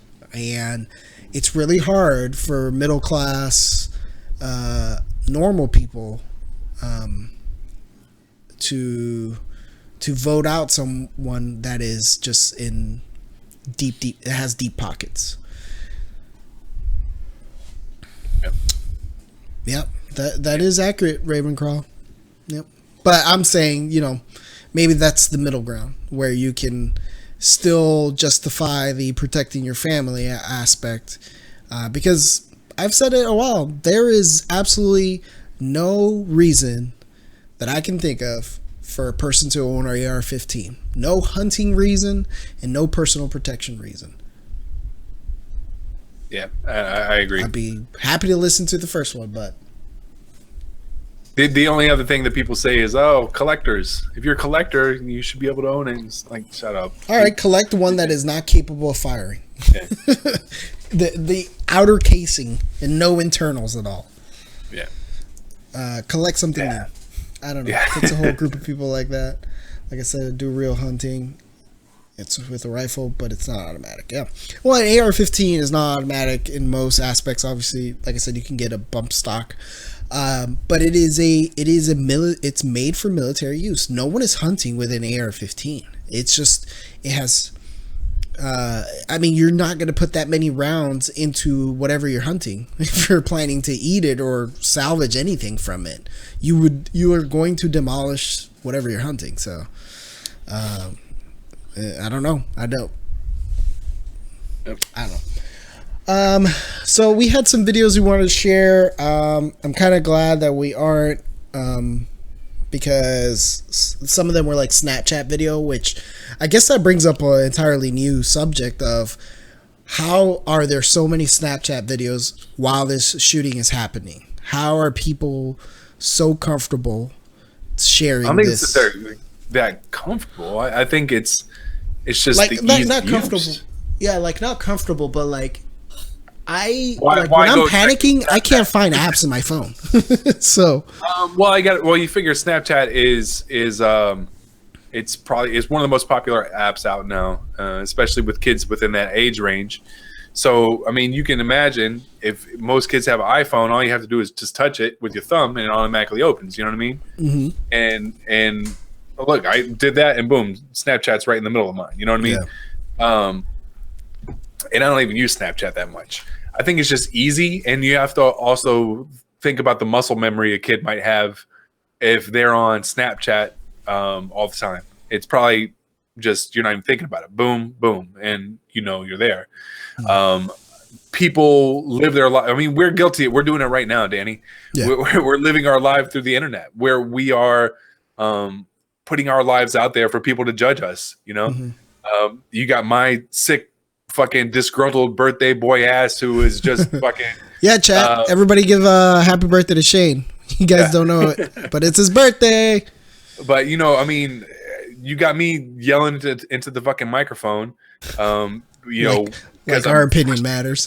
Yeah, but I mean, but we're doing that, and we're doing it. Thank you very much for the happy birthday love there. But we're doing it because we have fun doing it, but we feel like maybe we won't say it out loud, but subconsciously we have something to say, and we want people to hear what we have to say. You know what I mean? Mm-hmm. And that's the same thing with Snapchat. And thanks, Raven Crew.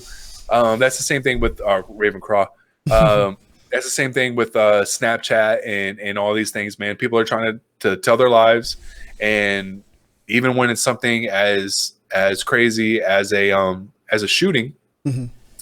People will immediately navigate to their phones and do it. I mean, we have cell phone footage from Las Vegas. There was people had their cell phones out in Pulse. So it's crazy how in the situation we can get.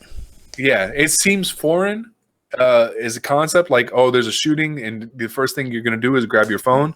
But I mean. Before we got on air tonight, right? Mm-hmm. I was telling you that I was scrolling through my Facebook feed, and a friend of mine had posted a video.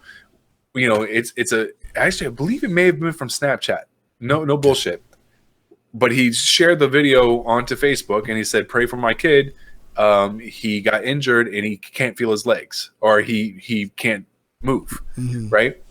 And he took that video from Snapchat and then posted it to Facebook. And I don't think in any way, shape, or form that he did that to get likes and shares and whatever. I think he did it out of concern, and it was sort of documenting what was going on. Yeah. I'm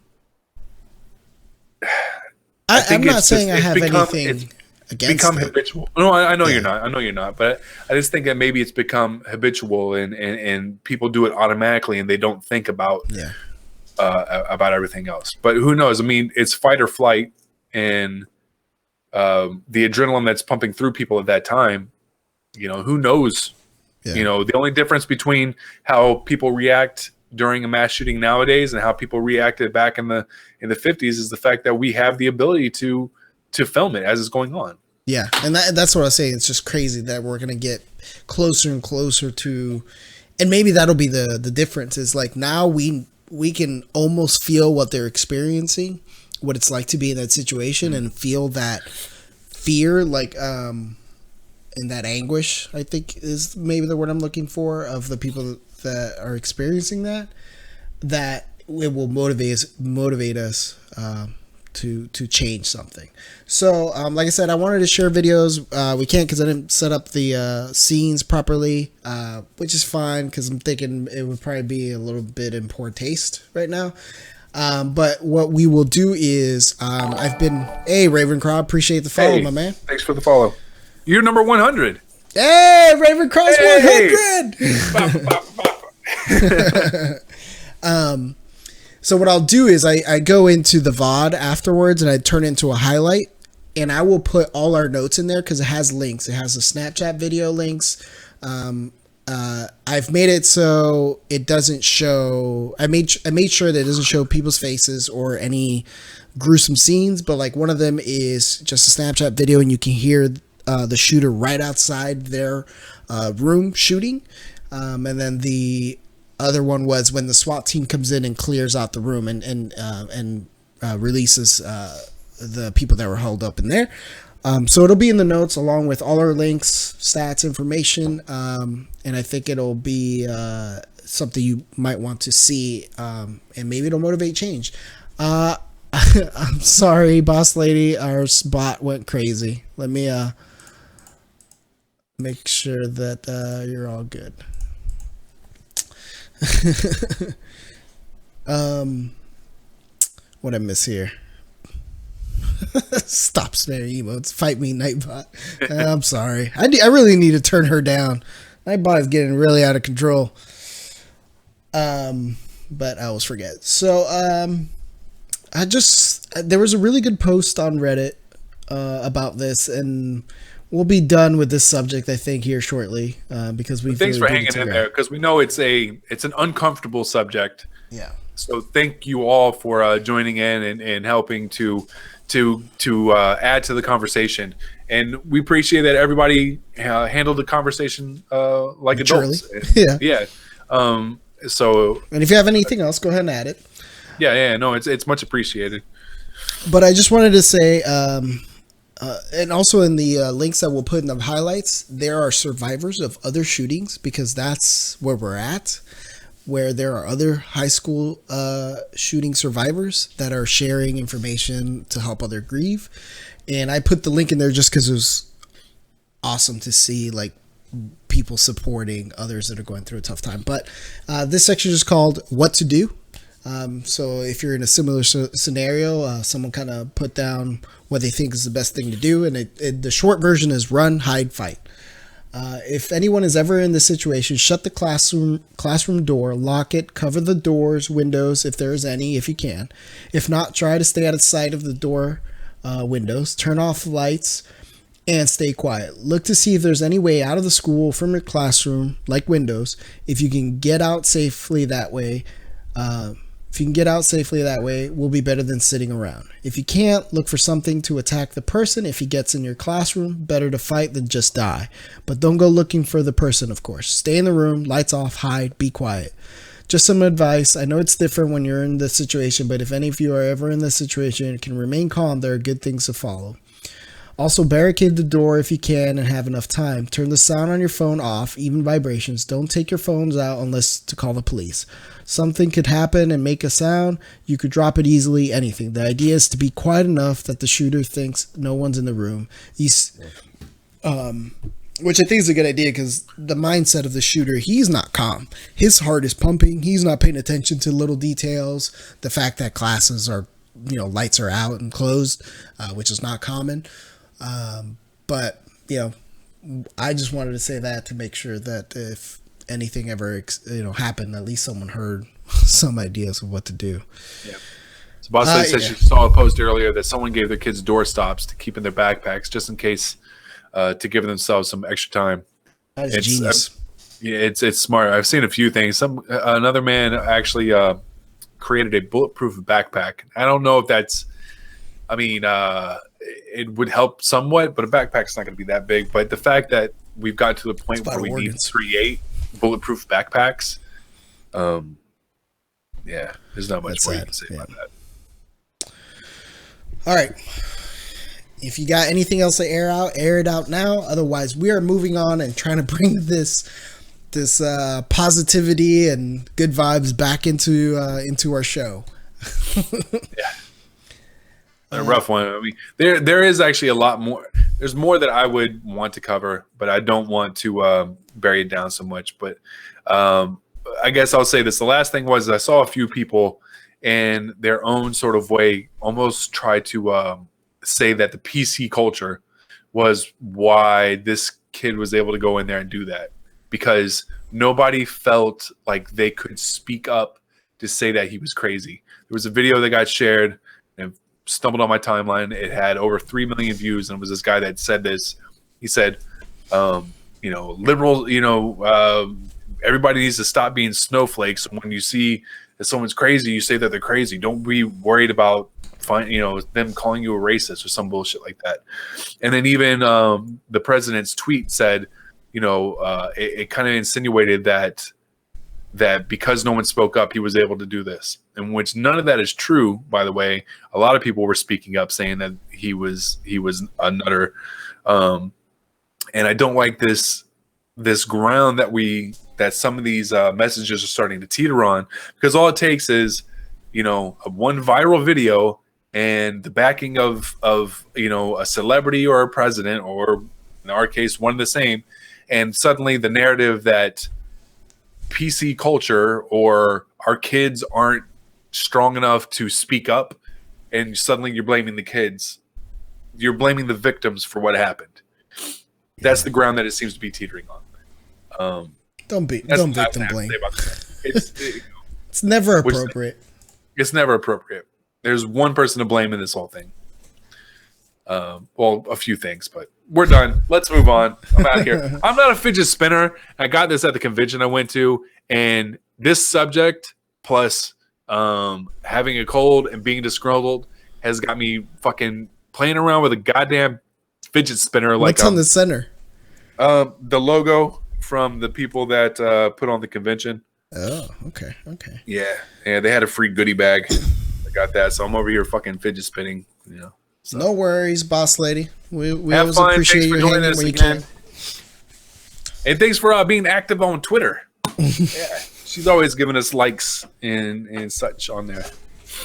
I think it's a good time to plug our Twitter. It's just my dumb question, right? Yep. Yes. Yep. So at my dumb question, which any of our social media, you can reach us at my dumb question.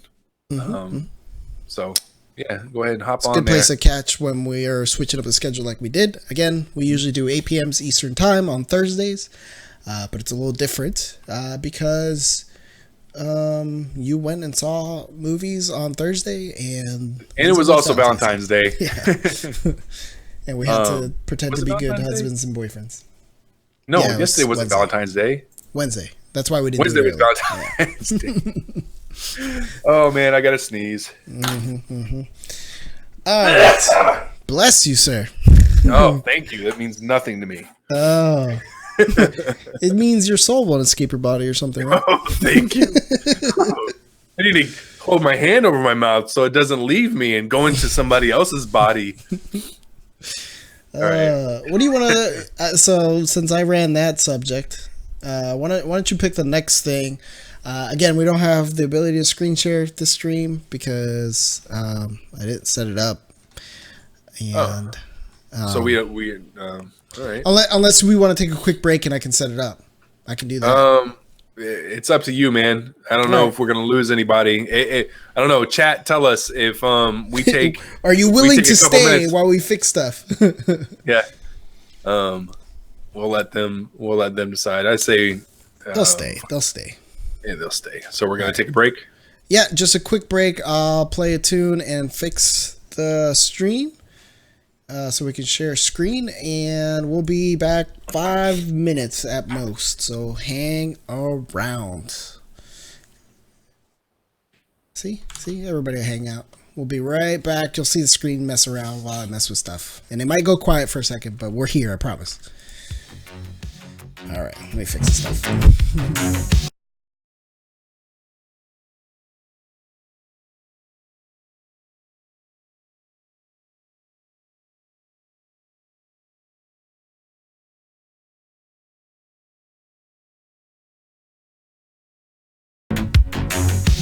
Let me.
Look at that. I think I fixed it all within the time that the music was playing.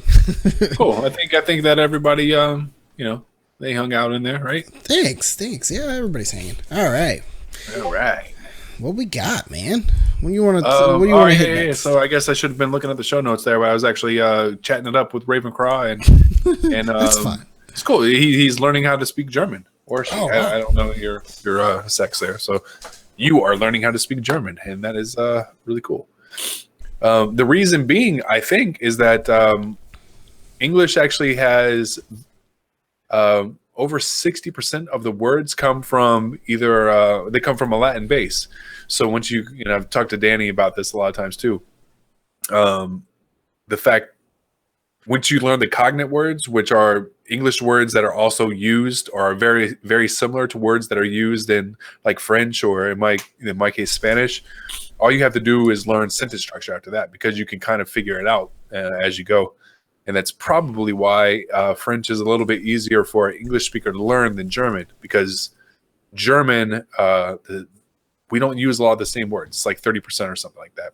It's the second most, but it's still it's more foreign to us in the way that they use the words than French is, believe it or not. The boss lady says she's learning Spanish and it's hard. I speak Spanish and it's hard, so I totally understand. I would say use Duolingo. These are my tricks to learning a second language. Not that I speak. I like I said, I speak English and then I can get by in Spanish. My tips are to before you go to bed, fucking use Duolingo to learn new words, and then anytime you get the opportunity to actually speak it, even if it's poorly, speak what you can. Because the person that you're speaking to most of the time will help you through it, and then you will learn along the way. It'll be more ingrained into your brain because you'll be able to associate it with something a little bit more. That's what she's using. Yeah. Also, boss lady, look up English and Spanish cognate words. COGNATE. Right. Once you learn the cognate words and you understand there are a ton of words in Spanish and English that are the same but are pronounced differently, it will expand your vocabulary 10 times. So that's my suggestion to you to help you learn really any Latin language. But yeah, sweet. Look up the cognate words. So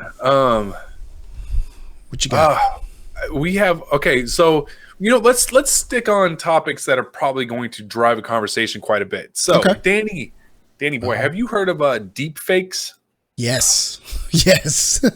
I'm sorry. I can't believe that exists. It is. It's nuts. So, for anybody who is not familiar with what deep fakes are, that's DEEPFAKES. Basically, I'm assuming that most of us have Snapchat or have dabbled in Snapchat, and you have the face swap app, right? Mm-hmm. Where you can hold up a picture next to somebody else and you'll swap your faces. And it looks cool. Deepfakes is that on steroids, and it is so good and so close to being real that people have started swapping the faces of celebrities, porno actresses, and putting celebrities' faces on there, to the point where it looks so real that even Pornhub has had to ban these videos. Reddit, which is crazy. And if I read this correctly, like they basically load it up from an Instagram feed. Like they'll go through an Instagram, load as many photos of the actress or actor, and then with enough data, they can, I guess, make 3D versions of their face. Is that kind of like it's I guess it's a 3D version, but I think it's like, I want to say it works a lot like it maps the other person's face onto the actor or actress in the video. There is the way I heard it, I started hearing about it. Yeah, it's been banned. I heard about it recently because the whole controversy with the Justice League movie was about how Henry Cavill, the guy that plays Superman, had to have his mustache CG removed. Oh my god, I'm not going to be able to see that movie and not see that. He needed it removed because they needed to go back and shoot some scenes, and he had grown out his mustache because he's in the new Mission Impossible movie, right? So and he couldn't shave it because he was in that other movie. Exactly. So, and it looked terrible, basically, and that was the whole joke. That's the Deadpool joke. And there he goes. It's not as hard as removing a mustache, right? So this guy used deep fakes to fix it himself, and the whole joke was this movie had a $300 million budget, and this program or this computer it was $500, and I was able to do a better job than the Justice League movie. Oh, wow. I don't know if you have the video up. I'm not able to see. Where's the video? On the screen. I put it in the description. Oh, I didn't see that. Okay, cool. Yeah, it's in there. Put it around there. So that's sort of the fun way that people use deep fakes is, swapping out the faces of actors in a movie with Nicolas Cage. So if you go on YouTube, there's a lot of videos where all of the actors in a movie have been replaced with Nicolas Cage. That's nuts. But I can see it. I won't be able to undo that. That's crazy. But obviously, as is with the internet, people automatically said, "Hey, how can we make this work with porn?" And they've started taking actresses' faces and putting them on in porno movies, and it looks so close to being real that it is becoming a problem. And like I said earlier, Reddit has had to ban them, and Pornhub has had to ban them. So that's where we're at. Because they own the copyright on their likeness? No, because it's not a copyright issue. It's releasing these fake sex tapes that look so real that you could legitimately hurt somebody's career. You could hurt them personally. Them not look so real. I'm just saying, what are the legal grounds? Well, imagine like this, right? It's revenge porn on steroids in a sense. So there's a law against revenge porn. Revenge.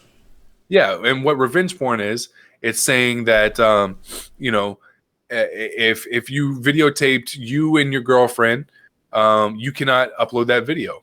So let's imagine that you have a picture of your girlfriend's face and you upload it, or you use deep fakes to put it over a porn actress's face, and then you upload it. That's no different than revenge porn. Okay. So yeah, I don't know that there is an actual law put in place. They may have to finagle the whole revenge porn law to make it fit, but they are taking steps to make it difficult to post these videos. Like I said, you can't get them on Reddit. You can't get them on a lot of these porn sites or anything. Hey, Cordero, welcome to the chat, man. You missed the the deep and real talk portion, so now you're into the fun portion. Yep, it's a good time to get in here. Yeah. But yeah, so we're talking about deep fakes right now, and this is the where people are face swapping. That is so realistic that the video's playing too. So it could be misconstrued as somebody actually being in a position that they're not.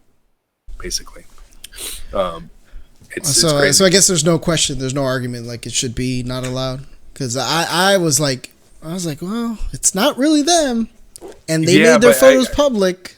But imagine if somebody had taken your face and swapped it onto somebody in a bestiality video. Yeah. Well, you know what I mean? That's different. That's technically illegal, I guess. But Cordero makes a good point. Anything. And then they sent this tape to your wife and said, "We've got this video of Danny doing this here." And it looks so close to real that you do a double take. What type of circumstance would that put you in? And is it not illegal for that person to do that? I mean, I'm sure that there's got to be some laws. Maybe it's slander. Mm-hmm. Cordero makes a good point too, that it's funny that they ban them considering they have actual stolen sex tapes. I guess that's true. I don't have anything to add to that. But what do you think, Danny? Well, that's what I was saying earlier. I was like, I thought it was a little weird that you could make that illegal, but that's why I say, where does Photoshop fall in this? Like, are you going to start making Photoshops illegal? Because that's not an uncommon thing to do with Photoshop. Superimposing. I think it falls into slander. That's the best I can think of. It falls into into a slanderous category. I don't know that you'll be able to stop the videos, and that you'll be able to stop Photoshopped stuff. Mm-hmm. But I think that if you found out who did it and who released it, then you could get them with slander. Okay. Really, nothing more on this? I thought this one would have fucking carried on for a while. Yeah, nothing. Everybody's like upset about it, or not upset. No, They're like, everyone's cool with that. They're justified. like, no, I'm trying to find deep fake so I can put Henry Cavill's face on, fucking somebody. Mm-hmm. All right, whatever. Yeah. What about the nude Trump statue? That's slander. It's true. You're right. I'm done. I'm moving on because you guys have poked holes all into it. So is that German? Hold on. Huh?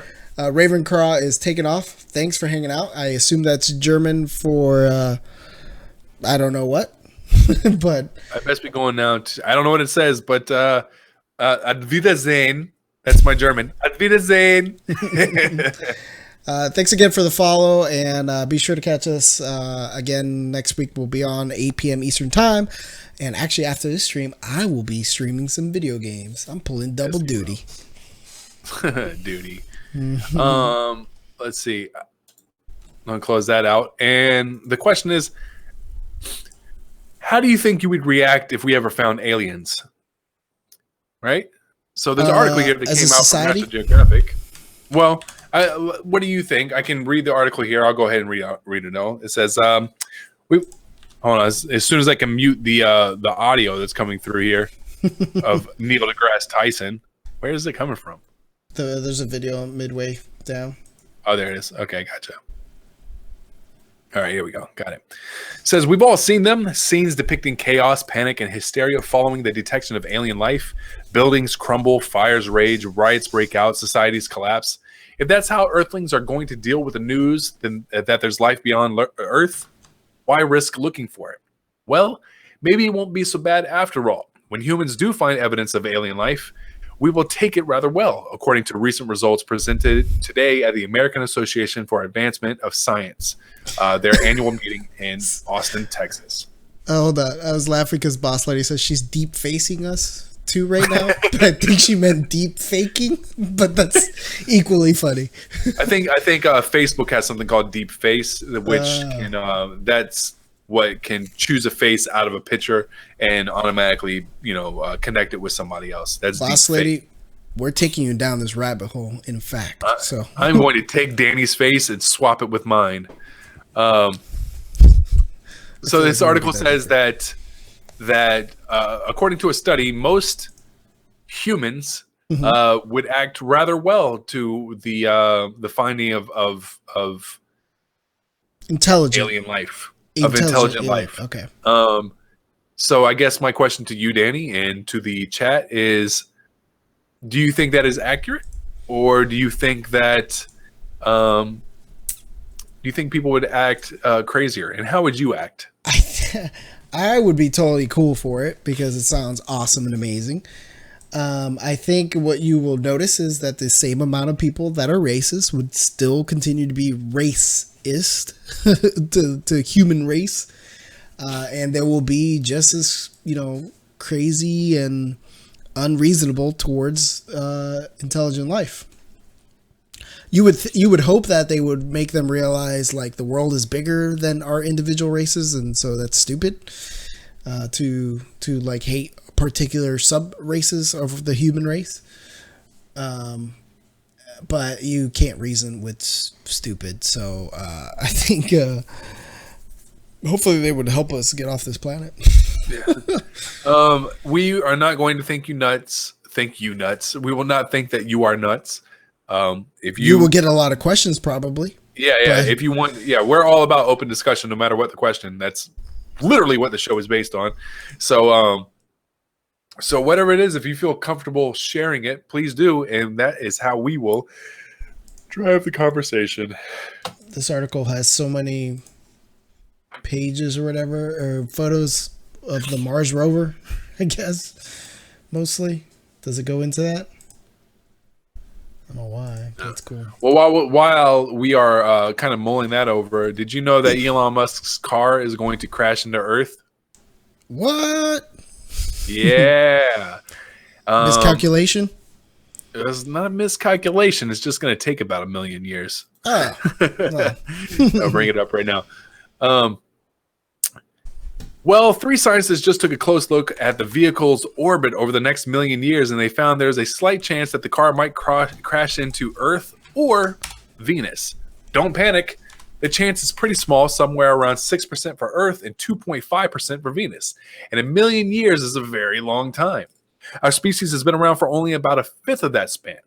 There's plenty of room for civilization ending catastrophes to occur long before the Tesla re-enters Earth's atmosphere. Besides that, the car would likely burn up before reaching the surface. The results, due to be published in the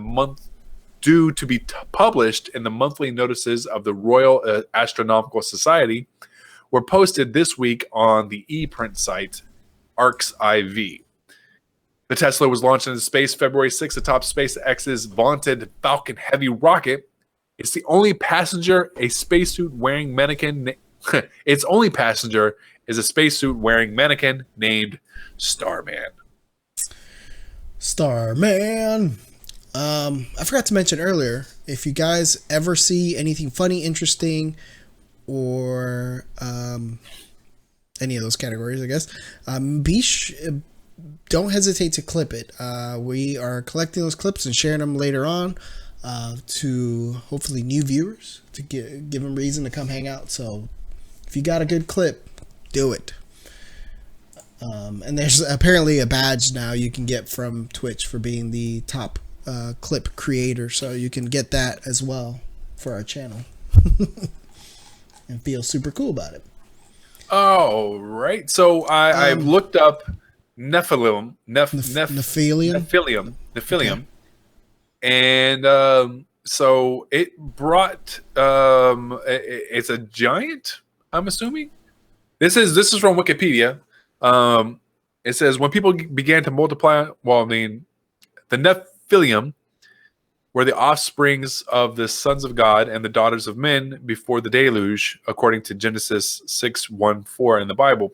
When people began to multiply on the face of the ground, this is what it says. When people began to multiply on the face of the ground, and daughters were born to them, the sons of God saw that they were fair, and they took wives for themselves, all that they chose. Then the Lord said, my spirit, I feel like I should be reading this like a preacher. Then the Lord said, my spirit shall not abide in the mortals forever, for they are flesh. Their days shall be 100 to 20 years. The Nephilim were on earth. Oh, wait, that's the end of the quote. Now I'm just reading the article again. The Nephilim were on the earth in those days and also afterwards, when the sons of God went into the daughters of humans and bore children to them. These were their heroes of old and the world renowned. So I'm going to make an assumption here that story specifically is not exactly what you're alluding to, but perhaps you have a belief that alien DNA is within us, and that we are the offspring of alien life. Isn't that like Scientology? Perhaps. Well, warfare. We're gonna have to we are in this rabbit hole now. So we've looked up Nephilim on Wikipedia. I've read in a Bible verse from Genesis, and you cannot leave us hanging. We need a little bit more to go here. She's on the Xbox, so it's difficult for her to type. That sucks. Okay, so it's a little more literal to what you were reading. So believing in all the gods and myths were real. All right. I want to say this. I will say that that's not something I believe, but I love that thought. You know what I mean? I feel like that's a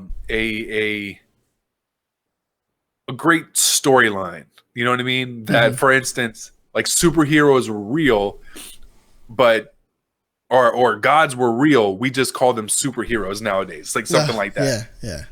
So I love that sort of idea. That's something deep. Maybe I'll say this, boss lady. You would think that we would think you're nuts or whatever, but I don't think you're any more crazy or anything like that than someone that believes in traditional deities or whatever, deities. not deities. So so I think that's mostly what you find from you know people of certain religions, that once you start talking about gods, all of a sudden, multiple gods, all of a sudden you're the crazy one. When they instead just choose to believe one. I mean, personally, I don't believe in any of them. I am a atheist, well, she says she believes that that there were many gods, but they were all under one true God. Which, in a sense, wouldn't that make them would that make them angels or demigods? Would that be the same thing? Stop the presses. Kennedals has made it into the chat. What's going on? Welcome, Kennedals. Thank you for hanging out with me the other night, man. You and Danny, man, you chatted it up when I was bullshitting on Photoshop, and you hung around for a fucking hour for why? I don't know. But thanks. We're celebrating Shane's birthday and our first affiliate stream. And Kennedals, if you go back on this VOD later on, you get a deep conversation of the Stoneman shooting that happened here close to us. Which we can't go back down that rabbit hole because it is emotionally tormenting, but I do encourage you. Thanks, brother. To check it out. Says, we are the shit. Toilet paper. I'm the shit. I need toilet paper. Got it. Oh, God. Oh, man. Boy.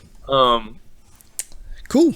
Now, okay, so I want to get back to Boss Lady Warfare. So she was talking about the Nephilims, and how she believes that they were all gods underneath one main god, and that they were essentially fallen angels. Now, is the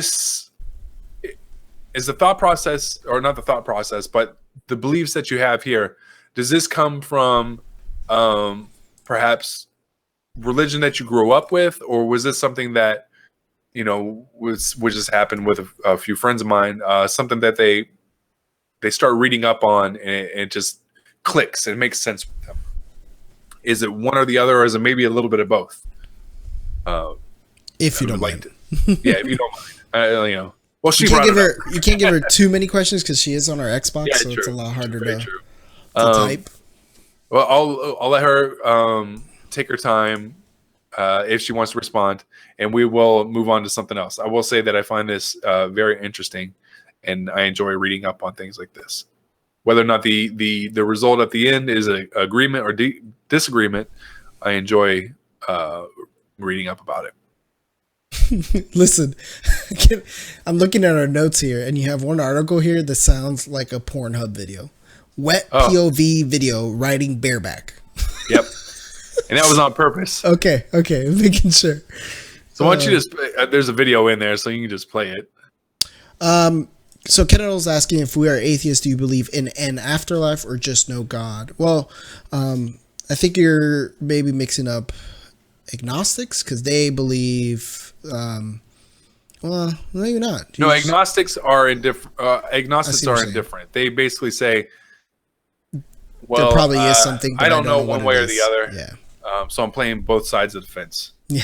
That's an agnostic. When you are atheist, I think true atheist, it's no afterlife, no God. No, you don't get to pick. They're just, what you see is what you get. We are all space dust, and when we die, we return into the space dust of which we come from. Yep. So hope that answers your question. Was that direct? Was that just saying like generally speaking, is atheist, or was he asking us? He asked if you are atheist, do you believe in an afterlife or just no God? Well, no, an atheist wouldn't believe in an afterlife or a God. Yeah, neither. Neither. An Boss Lady answered. Would say, show me the evidence of one or the other. Yeah, and then we'll talk. Yeah, basically. Show me the evidence and then test it. Yeah. Boss Lady said, well, no and yes. I feel it was left out of my beliefs, and it helped me solidify them. Not sure why it wasn't taught. I have another rabbit hole there on education. Well, I will say that, I mean, it's a lot to go through, and I know it's got to be, you have to flip through it on your controller, right? And go yeah. Click. Genesis 6 was skipped right over. Oh man, well, it's a fun conversation, but I don't want to have to keep having you go over to your. Maybe we'll find a better time to do it, and you can really educate us. Because even this is the difference too in I think in atheism is like, even if we don't believe, in order to not believe something, you have to have all the facts, regardless if you believe it or not. So it is interesting to learn about other people's beliefs. It's if you don't understand, that's why it's always an open conversation. I say people need to have more conversations, because if you don't speak to someone and have a good conversation with them and get to know them, then you'll never understand their perspective. You know what I mean? True. So whether or not you are a believer or a non-believer, or you are a believer of a different religion than somebody, it's good to have that open conversation. Otherwise, you get feuding. You get people feuding and all that. And people just start hating each other. So just talk. Yeah, let me do the next one, then you can get the one after me. Sure. And just because I kind of want to get a feeling of how everybody feels about this, especially if Cordell's still hanging out. So it looks like a Transformers franchise is set to reset. And would you call that a reboot in disguise? Sick burn. Sick burn. But yeah, it looks like a new team at Paramount will reset the Transformers live-action movie series following the release of a movie I didn't even know was coming out, Bumblebee the movie. Transformers 6, the studio's planned sequel to last year's Transformers The Last Night, has reportedly been removed from its upcoming slate. So scratch that. The report comes from a preview event for New York's upcoming Toy Fair, where an upcoming slate of Paramount Hasbro movies was shown. Transformers 6 was not listed. And that Bumblebee, the movie, the Transformer spin-off movie, being directed by Travis Knight, opens on December 21st. So, question being, especially for you, Cordero, and everybody, does Transformers still have any life left in it after its terrible demise? I'll say the last Transformers movie I saw was in the theaters, and it was the one where the dinosaurs were in it. You remember which one I'm talking about?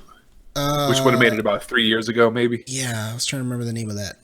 Okay. I enjoyed that. I had a great time watching that movie. And I don't understand why there seems to be this hate. Because I don't know if there was something after that. But I've never watched a Transformers movie and been like, I didn't have fun afterward. Okay. You know? So that's my thought there. I've always enjoyed the Transformers movies. Then again, I don't know that I've seen all 5. So I mean, that's a lot. No, that's not to say that some of these movies that have been rebooted, like the Ninja Turtles, I enjoyed the first one. Thought the second one was fucking stupid. Really disappointed in that one. Oh damn! So don't watch the second one. Got it. No. Well, I mean, you still kind of have to. You have to know what's going on with the turtles, man. But yeah, I don't know. I think the funny thing is that a lot of people use Pacific Rim as to say this is what a real Transformers movie is supposed to be like. Yeah. And maybe but that's the irony of that is it goes against what Cordero is saying, is he thinks he can still have success if it's built more around the bots than the humans. In Pacific Rim, the bots are cool, but they are not sentient. It's all built around the humans inside those. So yeah, true. How come that was successful? I haven't watched one yet. I would, just haven't. Well, don't rush out. It's not necessarily amazing storytelling, Boss Lady for Warfare. It's more of visually appealing. Do they think that they need a new director? Because Michael Bay has been doing all of them, right? No, he stopped after, I think the third one. All right. Is what it said. In 2016. Oh, no. He stepped. Oh, no. Actually, he's done them all to The Last Night. Maybe they need a new director, a fresh take. Like how? Because visually it's fine. I think it's the story. So maybe they need new writers. Well, I mean, he also has to tell the story visually, though. But that's not the problem. It's just the story is not interesting. All right, okay. Yeah, I'll give you that. IMO. He's actually been picked to direct a Lobo movie. Lobo from DC Comics. That I just heard about this. Wow. I don't have it in the show notes or anything like that, but apparently, and I'm not a big DC Comics guy, but Lobo, I guess, was more of a space type character that rode around on a motorcycle. Okay. They say the budget, it's comics, man. There's no reason to question it. It's plenty. They say the budget will be probably around the same as Deadpool, and that they think that there's just been some debate whether or not Michael Bay should direct a movie that has a budget that much. Like, can he do a smaller budget movie, and still without blowing shit up? Yeah, that's a good point. Let's see. With Cordero, first Kendall says he likes Shia LaBeouf, but he agrees that Danny, that's about the story.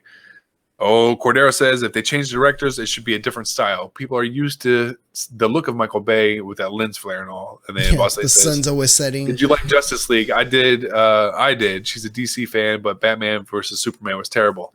I think not my Lex. Hashtag not my Lex. That's great. I didn't walk out of the theater after watching either one of those movies and think to myself that they were bad. I just wasn't blown away by them. I am very excited to watch Justice League because I'm a huge Jason Momoa fan.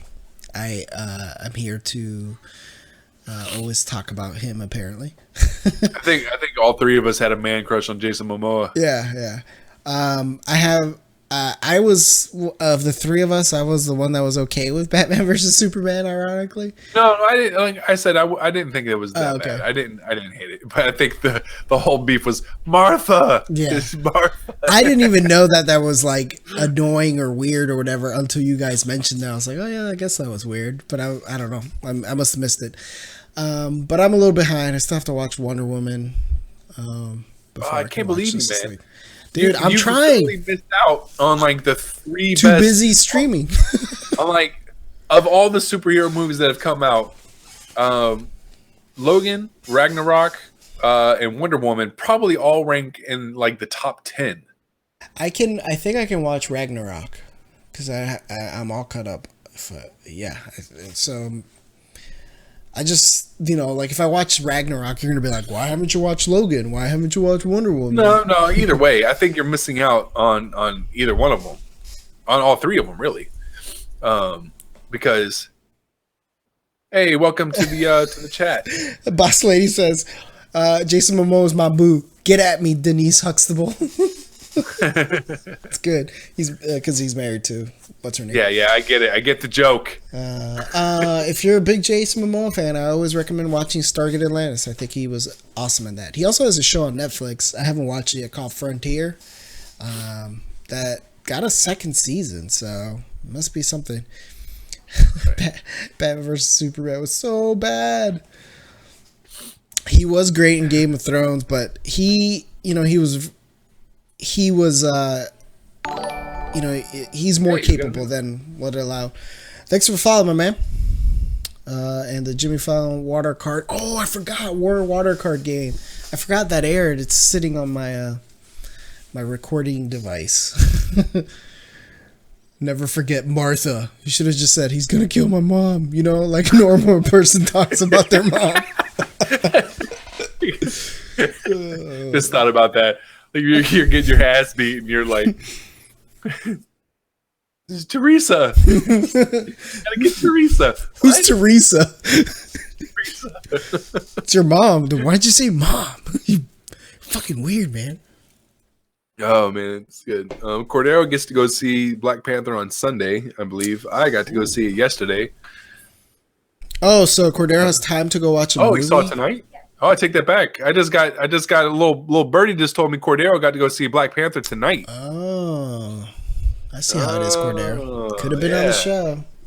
So I will. Okay, someone when we're talking about it, so we might as well get into it. I saw it. Spoiler free. Yeah, spoiler free. I'm not going to give any out of here. spoilers. It had more heart than any other Marvel movie that I've seen. It had a story that just it meant more than any other Marvel movie that I've seen. Let me address that in just a second. I just saw Boss Lady's comment, and I just want to say that is hilarious that they thought he didn't speak English.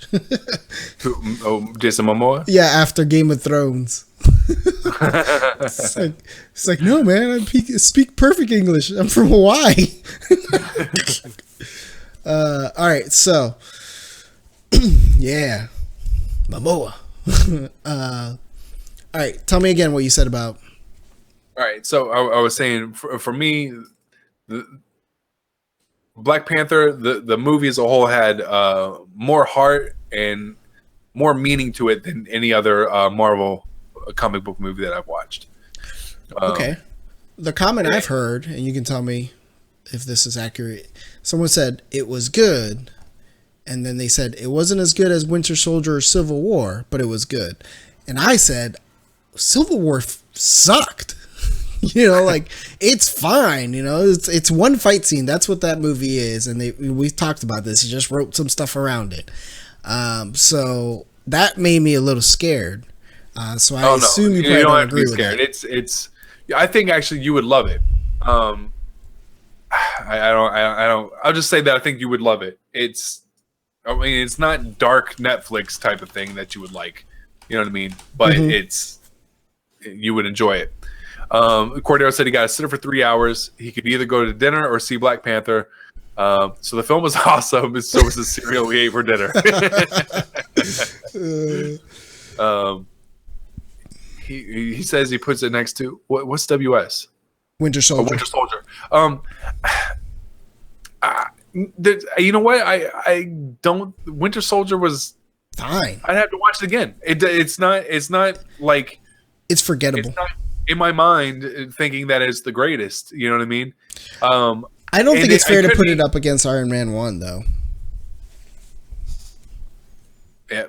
Dark Netflix is like Jessica Jones and Daredevil and Punisher and Luke Cage. Yeah. We'll leave Danny Rand out of that one. The end. No, I will say this, that Letitia Wright, I am looking so forward to see what she does in the next few movies. She played Shuri. She was Chadwick Boseman's little sister. She's awesome. She was my favorite character in the whole movie. Her and Umbatu, who is he was one of the other tribe leaders. He's awesome too. I mean, there was a lot of people that were great. Like, it was one of those movies where like everybody did a great job. But yeah, I would suggest go see it. I do you not go to the theater anymore? Me? Yeah. It has to be with purpose. So like, the reason I saw Star Wars is because it is notoriously a great visual and great audio too.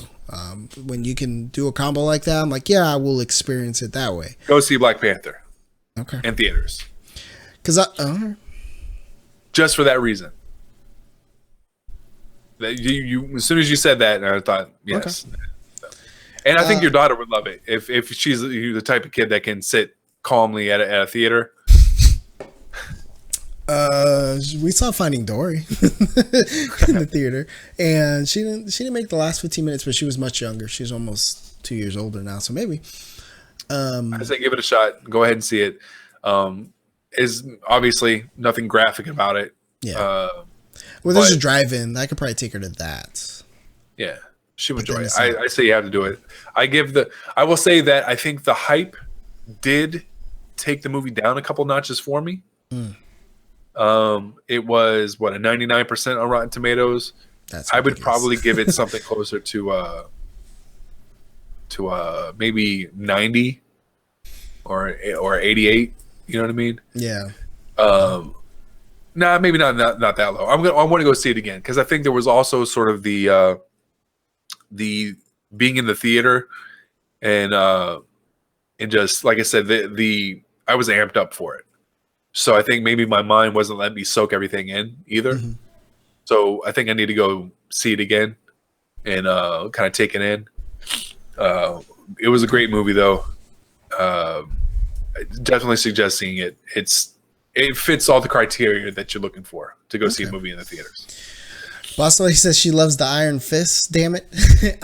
Hopefully, the character, not necessarily the one played on Netflix. If you do, then please enlighten us. But you know, maybe they can fix that. Oh, we'll give them time. Kendall says he's only seen Punisher out of those. My man, you need to watch Daredevil for sure. Yeah.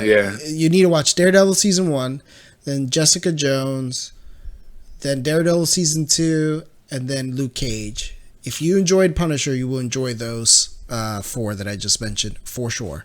You'll especially like Daredevil season 2. Yeah, because the Punisher was introduced in that. Spoiler alert. And it's actually one of the best Marvel made things I think I've watched. Daredevil season 2 goes into that list of like, if that was one full movie, it would be the top. Boss Lady gave us her secret to save her money, and we don't judge. You do you do what you got to do. But yeah, I totally understand. Save the money and spend it with the kids. I want to have like a spoiler episode with Cordero because he's him and my girlfriend are the only other people I know that have watched it, and I want to chat about it. I want to talk about it with somebody. Whatever. Like, hey, do you remember this part? You remember this part? If Cordero can schedule himself a babysitter, I will go watch the movie before that, and we will do it. Spoiler episode. Yeah, Cordero. Rotten Tomatoes is just a percentage of the audience that like the movie. Metacritic is a more accurate rating for quality. Good info to know. I went and saw Batman vs Superman in theaters. Actually, I saw Batman. I've been watching all of them, most of them that have been coming out later in theaters. I was a little bit, although I've watched it, I was a little upset that they didn't play the new the Avengers trailer in theaters. They played Deadpool. They played the Venom trailer. They played Ready Player One. And what else? Can't remember what else. I assume that they didn't play the Avengers Infinity War trailer because it is very heavy with Black Panther in it. But it was okay. Cordero just said it right there. It kind of spoils the film a bit, and so that's exactly what I thought. They didn't play the Infinity War trailer during it because people would be seeing Black Panther all in that and in the same setting. Then it's sort of like so we know he survives. Yeah. But yeah, I just wanted to see that trailer on the big screen. Kind of cool. Boss Lady, if you feel like it's garbage, Cordero's right in that seat with you. So the theater was packed, and like I was talking with Danny earlier, I don't know exactly. Did you get any interruptions or anything that would ruin the movie experience? Because that's my biggest fear. That's my other reason for not going to theaters a lot, especially opening week. Because when I'm watching the movie, I can't have any minor interruptions. I just can't. I mean, just if you are interrupted by the fact that you're around a lot of people. No, I'm talking about like a lot of people getting up, people talking. There was a few people were getting up, and a few people had their phones up until like the starting credits, and then they went down. People had no qualms about like chatting it up during the trailer, but as soon as the movie came on, everybody was into it. The only time that there were scenes in the movie where a few people started clapping. I don't want to say what it was. But otherwise, man, it was, even with a full theater, no problems at all. There was a couple guys sitting next to us. I was like, all right, man, why the hell are you talking that loud? It was like, no, have you seen like they're comic book guys, and they were just, I don't know why, they were just really loud talking about. They're trying to get cred, man. Yeah. We're the people that know stuff in this theater room.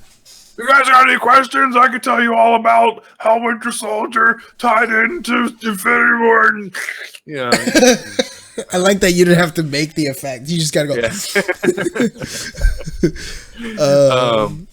I know Boss Lady says she doesn't go into theaters to see it, but I suggest seeing Black Panther in theaters. It's one of those movies that is worth going to see in theaters. I would even suggest saying going to see it with the 3D glasses. We didn't because my girlfriend and I both can kind of get headaches. You wear glasses, so it makes it even worse. I have contacts. So you're wearing glasses and contacts right now? No, really? I'm saying I own contacts. But it's very visually stunning. Okay. So yeah.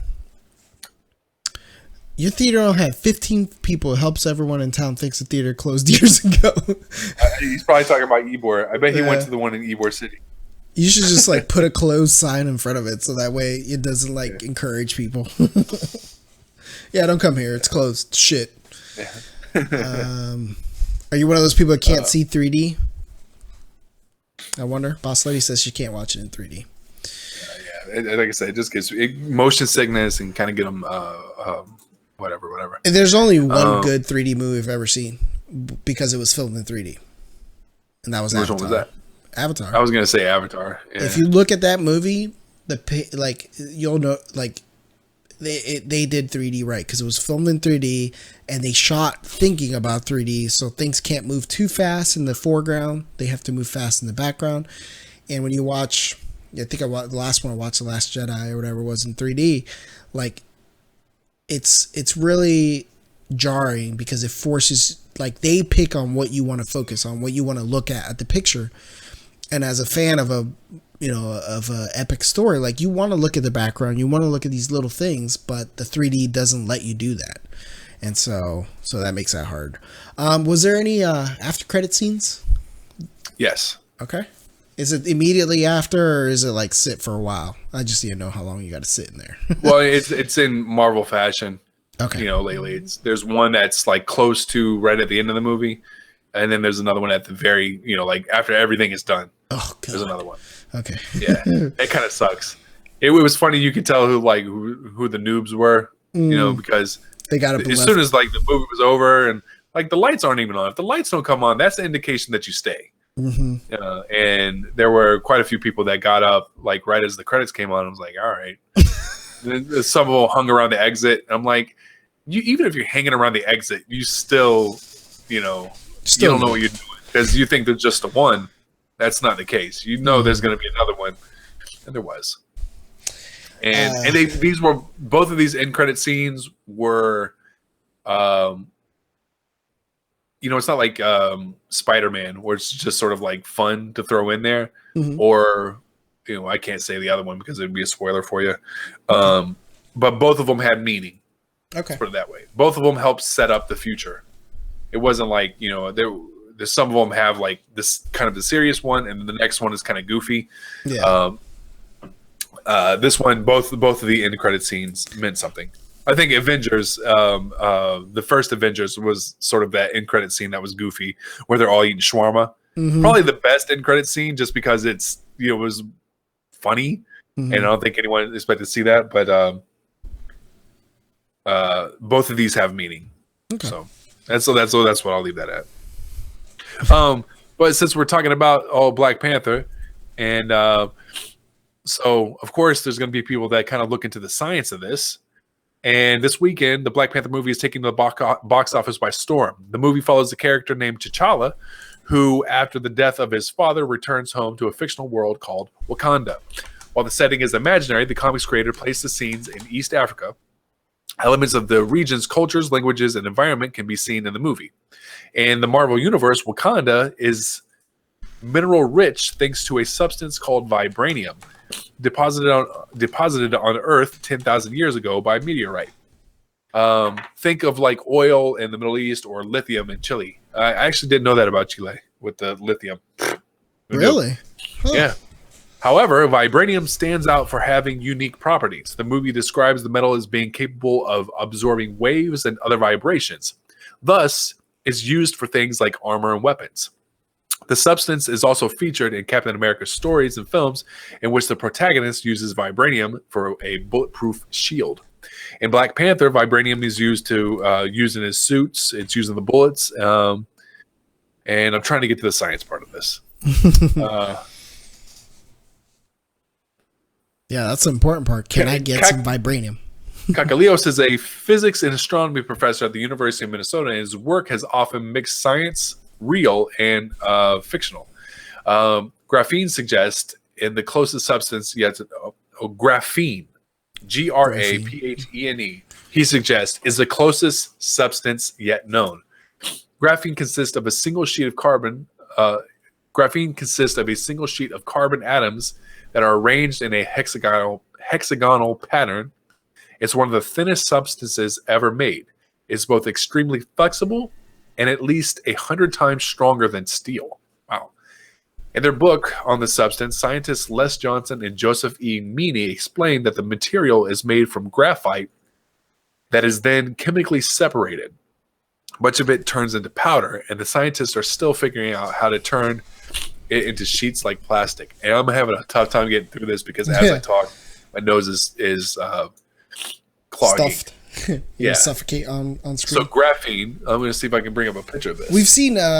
We've heard of graphene before. They're talking about also making graphene batteries that will finally solve battery issues.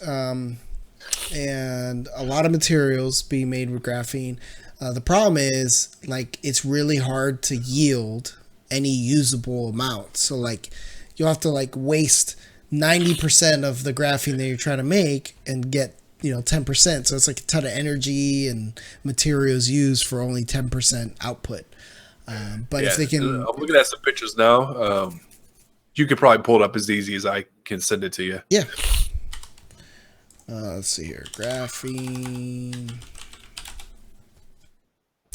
I just read Cordero's comment about the theater. He said, "Not the best experience. The theaters smell like spit. Floors are sticky. Seats are damp." That sounds like Central Ybor. Yeah, it basically takes advantage of the honeycomb structure that you see in the natural world as being very durable, sustainable, and one of the most efficient shapes, I guess you would say. All right. Okay. So we got confused. Okay. Cordero is Dumb Question 87 in the comments. Yes. He's usually on the show, but he recently had a child and is on daddy leave. Danny is the one with the Atari sign in the background. That one. Yep. And then I am Shane. Now you know. Now you know. I'm the one with the cold. And if we want to confuse you further, Shane's name is also Daniel. But we just don't call him that. Let's bring out the pictures. Uh-oh. I think we found your long lost child. Oh, where, when? Boss lady says, side note, my boys, their father was named Shane. Oh, man. It's a good name. This sounds like a terrible person. Just because you are doesn't make them terrible. Yeah, this stuff's cool. Hopefully they can harness it. That'd be... Imagine, how many years do you think we're away from having like someone that you could consider to be a legit superhero? I mean, isn't Elon Musk our legit superhero?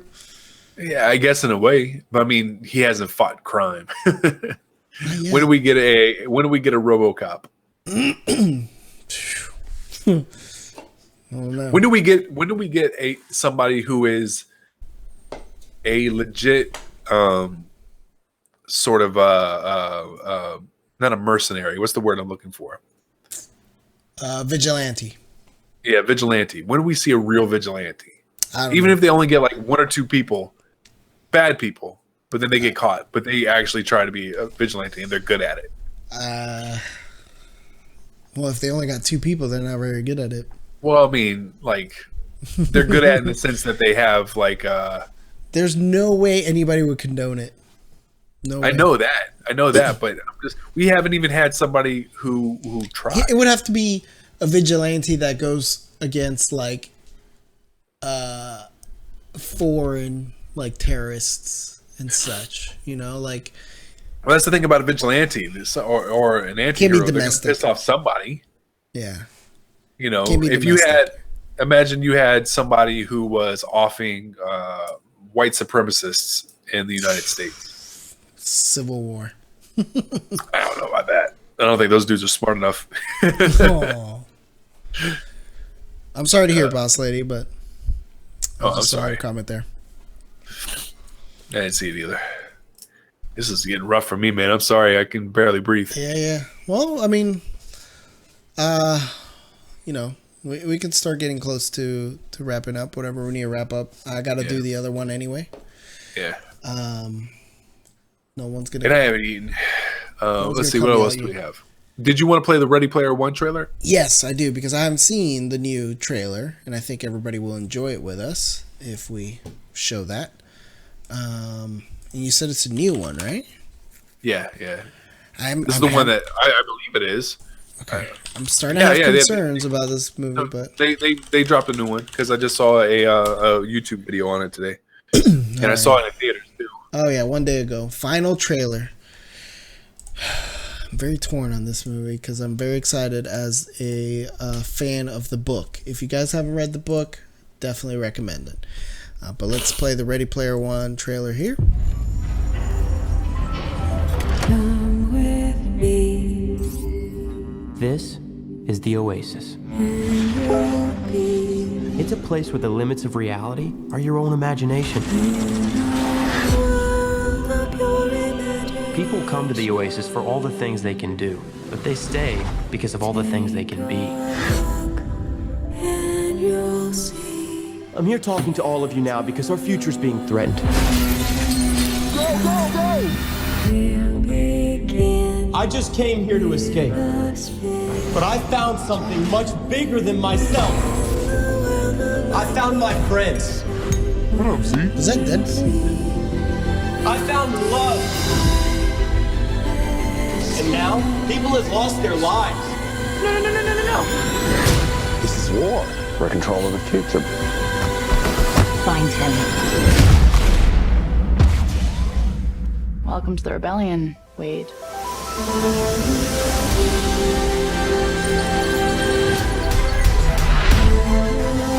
You don't tell anyone who you are. You can't use your real name. Hold on to something.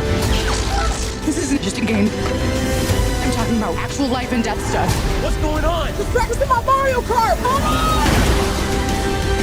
Ask yourself, are you willing to fight?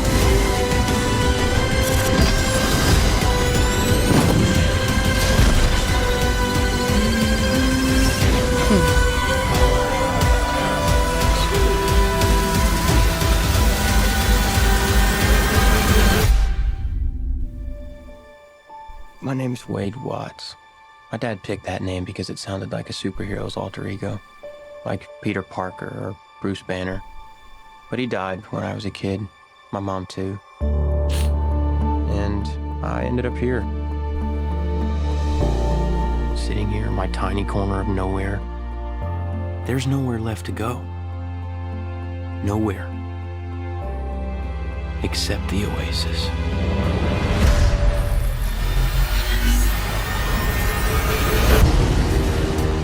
A whole virtual universe.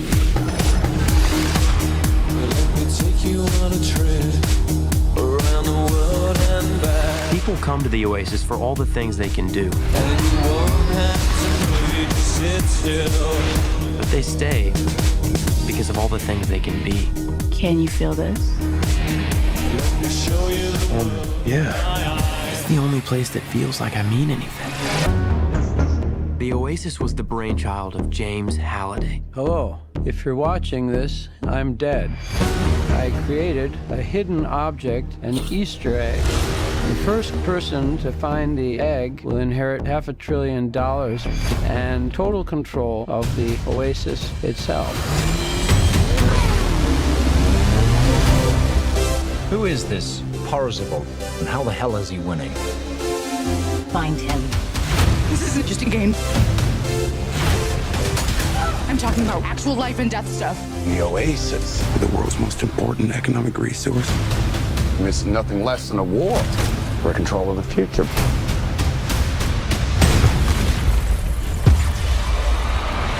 Welcome to the rebellion, Wade. Feels like they've put two trailers together. They did. Yeah. They did. Like many of you, I only came here to escape. Tracer. But I found something much bigger than just myself. Are you willing to fight? Oh, that was awesome. Help Chucky. us save the Oasis.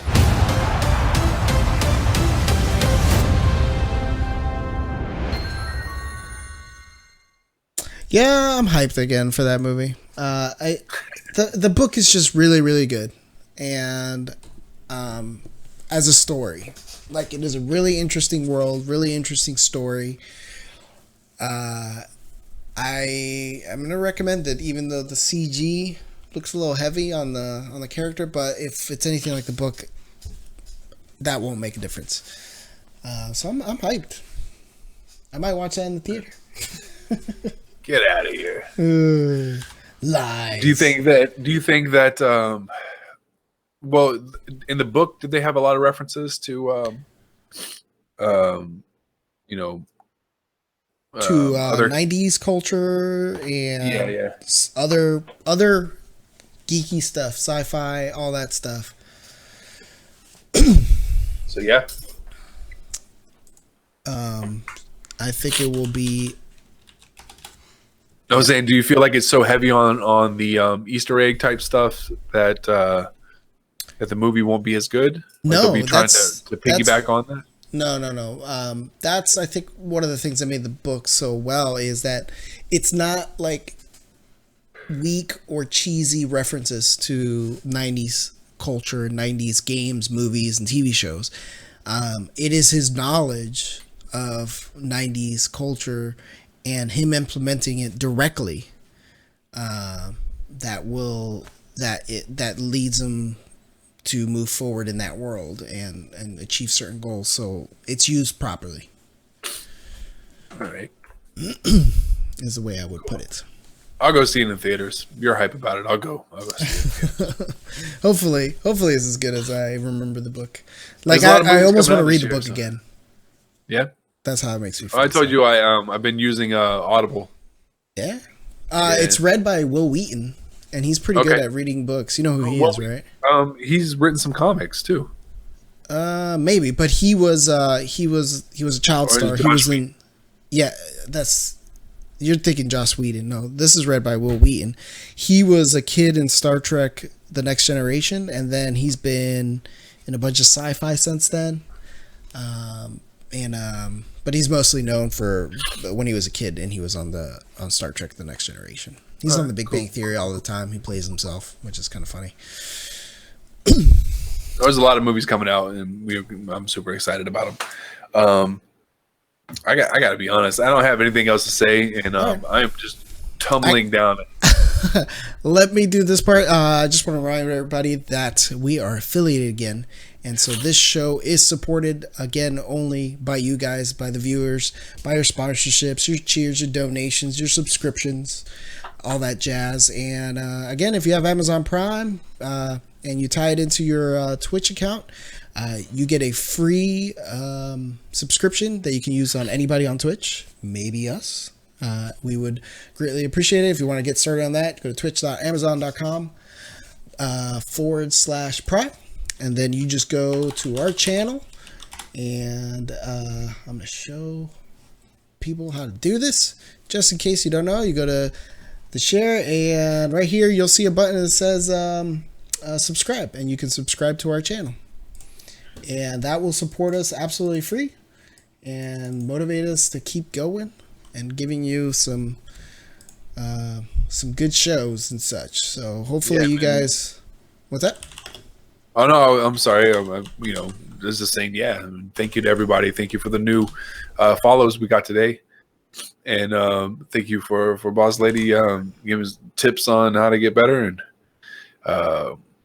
and thanks for everybody for joining the conversation earlier. Hang around because Danny is going to be coming back and he's going to play some Overwatch. Maybe. I haven't decided which game. Probably Overwatch. Maybe Deus Ex. I don't know.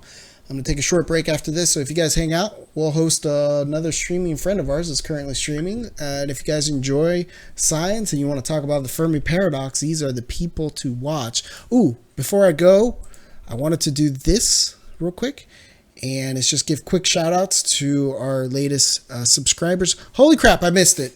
Kenadal subscribed to our channel, and it did not alert us. So, Kenadal is officially our first subscriber. All right. Thank you, Kenadals. That is much appreciated. I am so sorry we missed it. I will clip this and send this to you. And make sure that you know we are very, very appreciative, and hope to keep you around for a while. As well as we had a few follows since we were off the air. So Raging Tigress, appreciate the follow. Thanks for hanging out or following. Soldier Guy 85 also followed, and thank you, sir. Black Spiral 22, another follower. Do you have anything special to tell him? No. Couch Doodles also followed us. That he's the artist from Marvel Comics and Image Comics. He followed us as well. Thank you. And Negro 34 also followed. Appreciate the follow. With that said, hang out to let the people know. Chat should definitely have some hype for Ken for registering.